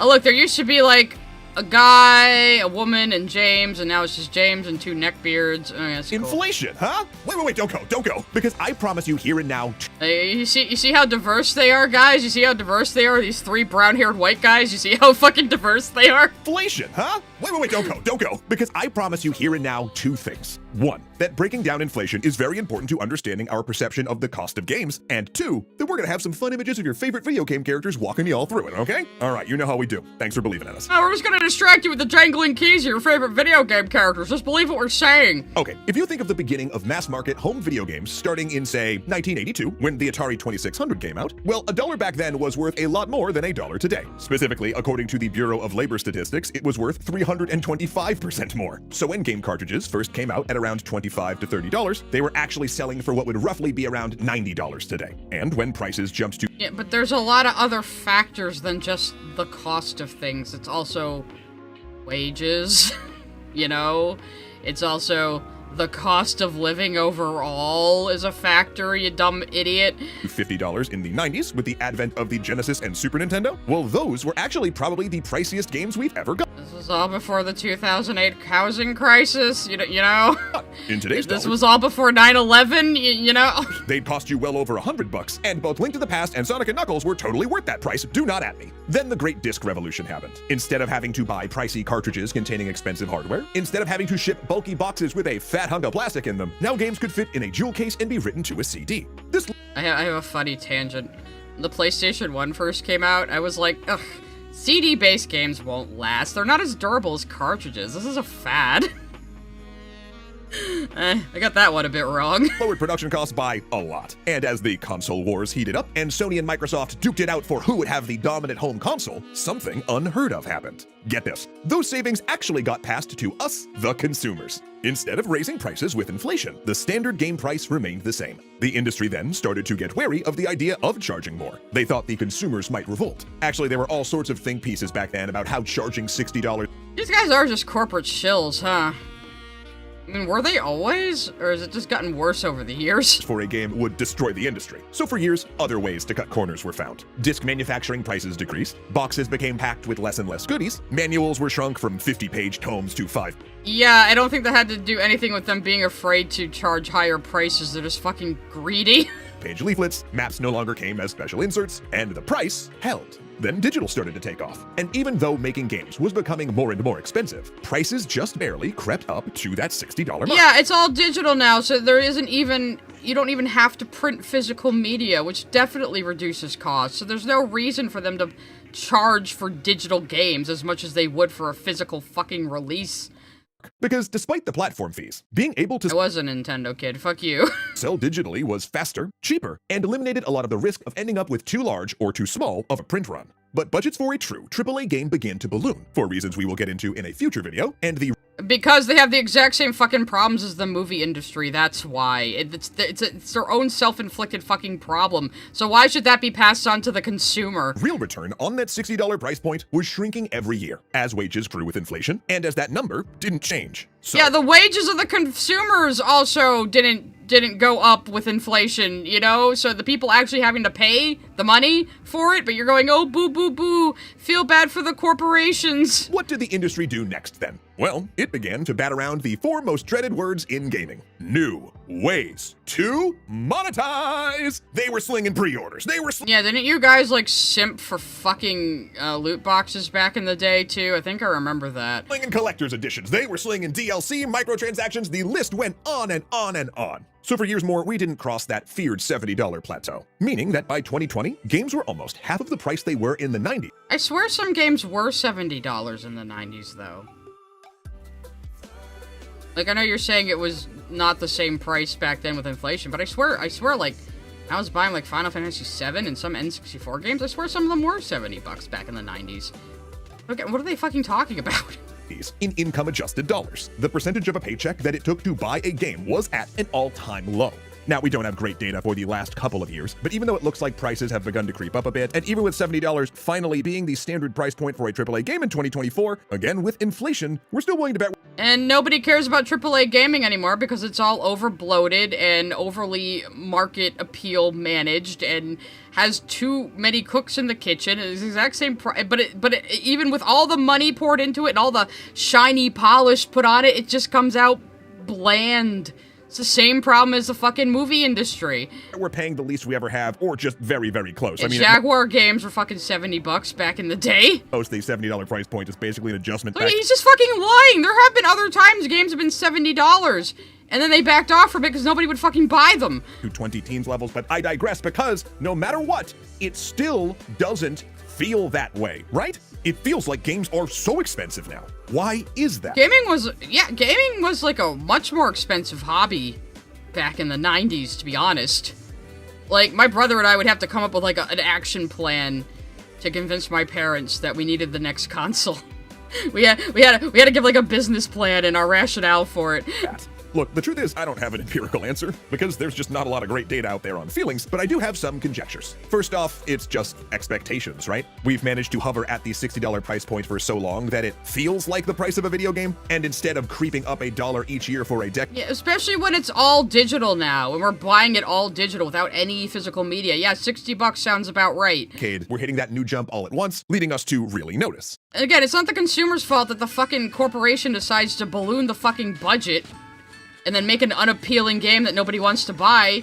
It's same thing with the fucking movie industry. People are like, oh no, you have to go see Strange World or Disney will never make an original film again. It's like, okay, let Disney die then. You know, if they can't make good products that people actually want to fucking watch, then they should go out of business. Sorry. So if you balloon your fucking budget and make a game nobody wants to buy, that's your own goddamn fault. We don't have to pay the price for that on the consumer side. Second is that none of the new ways to monetize are going away with this price hike. Look, if a publisher said to us, Plenty of games don't have microtransactions. I mean, No Man's Sky just got an update again, and I've been playing that for 10 years and only paid for it once in 2016, so I don't know. our game's got a $70 sticker price, but there's no in-game purchases and all the DLC is free, I'm betting people would be a lot more accepting. But instead, the consumer is being told, Well, and that will just make them yank things out of the game as DLC, so they can say, oh look, we're giving you free DLC! You know, like how they used to rip things out of the game as day one DLC to, encourage you to buy it? hey, game's now $70 and you gotta pay for New Game Plus, which makes us the consumers feel like garbage, even though to be fair to the industry, there's no way that $70 price alone is going to cover most of the budgets of a modern AAA game for... Well, then they should budget better. That is the solution. They should budget better. If they try to raise prices, people won't buy it, and then they'll lose all their money anyway. So maybe they should manage the fucking money better. better or worse. But again, man, does it feel bad when they ask you to pay for the car and then they tell you that you have to buy the keys separately. So maybe there's some messaging to work on. Yeah, then maybe they shouldn't do that either. Maybe they should just be better at business. If you're not good at your business, you go out of business. That is how capitalism should work. Third, indie game pricing structure. Because indie games tend to do their own thing when it comes to price point. They remind consumers. Yeah, indie games don't have to answer to fucking anybody or this overbloated fucking corporate system, so go fuck yourself. I think the old ways of entertainment need to burn to the fucking ground so the new growth can arise. People now can make anything from anywhere, and it's great. Consumers that games could cost less. Now, there's a lot of reasons for this, of course, with most of these games costing far less to build, but it This is such corporate shilling. They're not framing it that way, but this is such corporate shilling. an anchor point in our minds, you know? Plus, it sort of rankles when you go, I spent 78 hours on Vampire Survivors and paid $1 for it, while I played something like, say, Redfall for an hour and a half, paid $70, and didn't enjoy it nearly as much. Because even Yeah, and this is why the AAA industry is fucking losing to indie games all the goddamn time. though your whole rational brain knows that Vampire Survivors cost way less to make, it is still true that dollar That's not the problem of the consumer. Oh, but the indie game you only paid $1 for cost way less to make, even though it was more fun than the $70 game you bought that wasn't any fun at all, but it cost way more for them to make that game, so don't you feel bad for this mega corporation that decided all on their own to have this ridiculously big budget for a game that then didn't do well because they forgot to make it actually fun? Again, if you do business bad, you should go out of business. That's capitalism, baby. for dollar. Redfall didn't give you anything like the entertainment value that Survivors did, and that's how our brains want to compare them. So as individuals, maybe it's worthwhile to look at that specific value prop and vote with our wallets towards things we Why? Again, whatever somebody paid to make a game is not the problem of the consumer.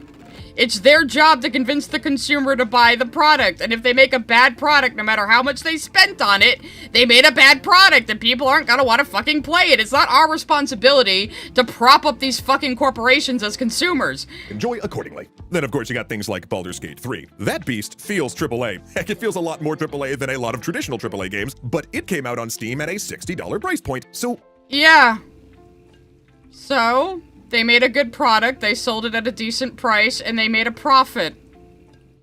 Yeah, that is the system working as intended. $60 price point, so why can't these other games that look worse and have nowhere near the content do the same? Again, that's what my lizard brain is always asking before I look at pricing models, early access, etc. Finally, Well, it sounds like you should listen to your lizard brain, because it sounds smarter than you.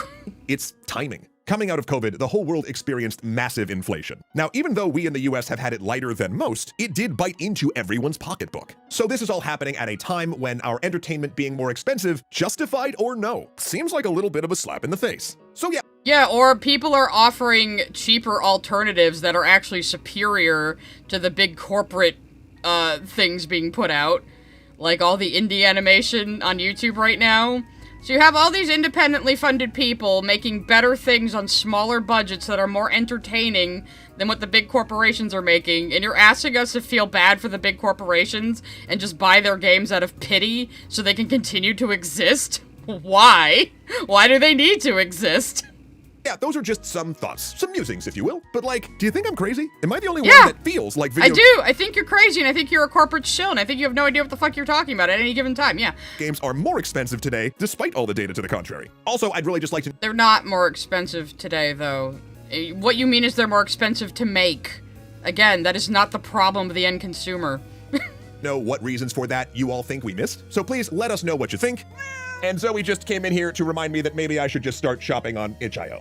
But my mama did teach me, you never go shopping on an empty stomach.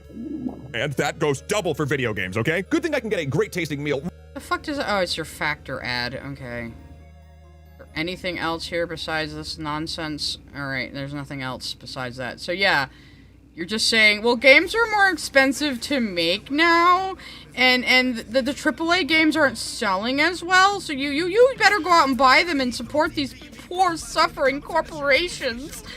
Like, why? We don't need Microsoft and Nintendo. They can crumble to the ground. There will always be people making video games, especially now. Somebody can make, one guy can make a video game in his bedroom, release it on Steam, and it can sell like hotcakes. We don't need those people anymore. And that's a good thing. We're turning the club into a freak show tonight, guys. I think that might be all I can take today. I probably am not. Oh, they have lives too. Oh dear fucking Christ. So unless they do something really astonishingly stupid, I can't see myself covering them again. But you're always free to suggest things in my Discord server, and a lot of people did get gifted subs today. So you might end up in my Discord server. If you find a particularly bad extra credits video, I could do a follow-up. I'm not about to dig through all of these looking for gold, but we did find some gold tonight. But oh god, I haven't been this actually frustrated and angry on a stream in a while.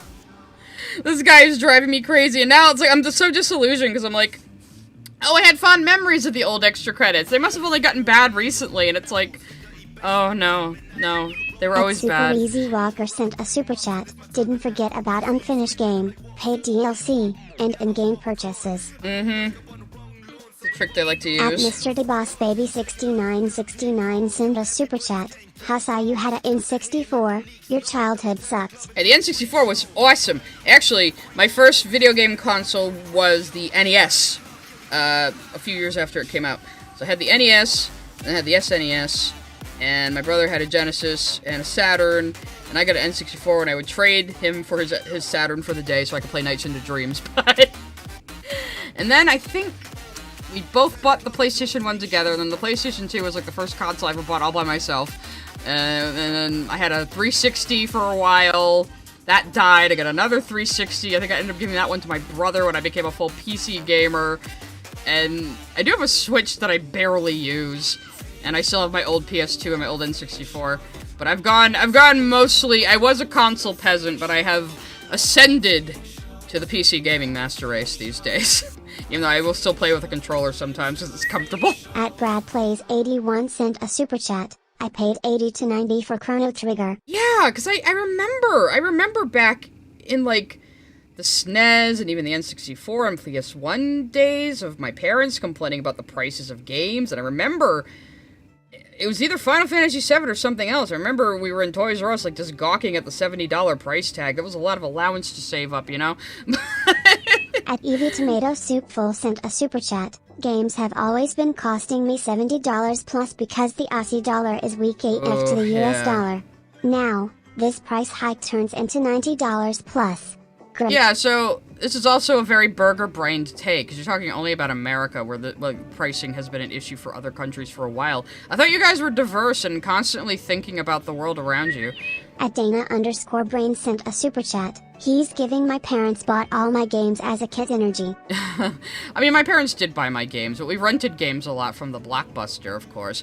And of course we'd save up our allowance and do chores and stuff for games and things like that. We were a bit spoiled on games when I was a kid, though, growing up. At DioMKV sent a super chat. How about a 7-hour Lila investigation vid watch stream? No, I'm gonna watch the videos on Where's Lila alone. Dio really liked that I played Where's Lila, if you want to go back and watch that game stream. Because I have been game streaming lately, though. I might leave the No I'm Not Human ones up if they hit at least 1,000 views. I might unlist the Lila one, but you can still access it in the short games or spooky games playlist on my homepage. Because I unlist a lot of my game streams. So if you want to see my game streams, look on my homepage under, like, video game streams, or just go to my playlist tab and look for my my gaming playlist. Ugh, so I'm a little low energy today, but this was fun. So I'm definitely gonna react to that fucking new Hell of a Boss video on Wednesday. I'm gonna hit the hornet's nest again. Gonna start doing the streams on the Helliverse, hate them again. Wish me luck, children. Other than that, I think Monday I'm gonna be playing a little bit of No Man's Sky. We're gonna be looking at the update that just came out, and there are Twitch drops. That'll be the last day of the Twitch drops on Monday. So that'll be my next stream. Monday, No Man's Sky. Wednesday, we'll be drawing and reacting to the new Hell of a Boss is totally misogynistic somehow video. And then Friday, I guess I'll have you guys vote again on what we do for Friday. I'll give you guys another three things to vote between. So I got a few things on a list. I got a few things on the list that I'm planning, and I keep adding stuff as I think about it. So we're working up on these Friday streams. I gotta update my like fucking banner and to indicate which days I stream now. I got a lot to do, but I will be building my channel more this year. Anyway, thank you for joining me tonight, guys. I had fun doing this. I'm a little disillusioned and depressed right now, but whatever. Oh, we got one more super coming. Hello. Oh, wait, I didn't unpause him. At Plasma, you sent a super chat. My brother just told me Street Fighter 2 was $70. Yeah, I'm not the only one. Yeah, I'm not the only one who remembers this. So, I think James is full of shit. At Super Easy Walker sent a super chat. My preschool caretaker had a Sega Genesis and let us play it, and even had the Michael Jackson game. I never had the Michael Jackson game. My brother and I played the shit out of Toe Jam and Earl. It was great. Anyway, I'm gonna head out. Thank you for your super chats. Thank you for joining me. And again, if you got hit by the gifted sub fairy tonight, just connect to YouTube in your Discord integrations. I think they call it connections now, and you should get dumped to the Discord. So I'll talk to you all later.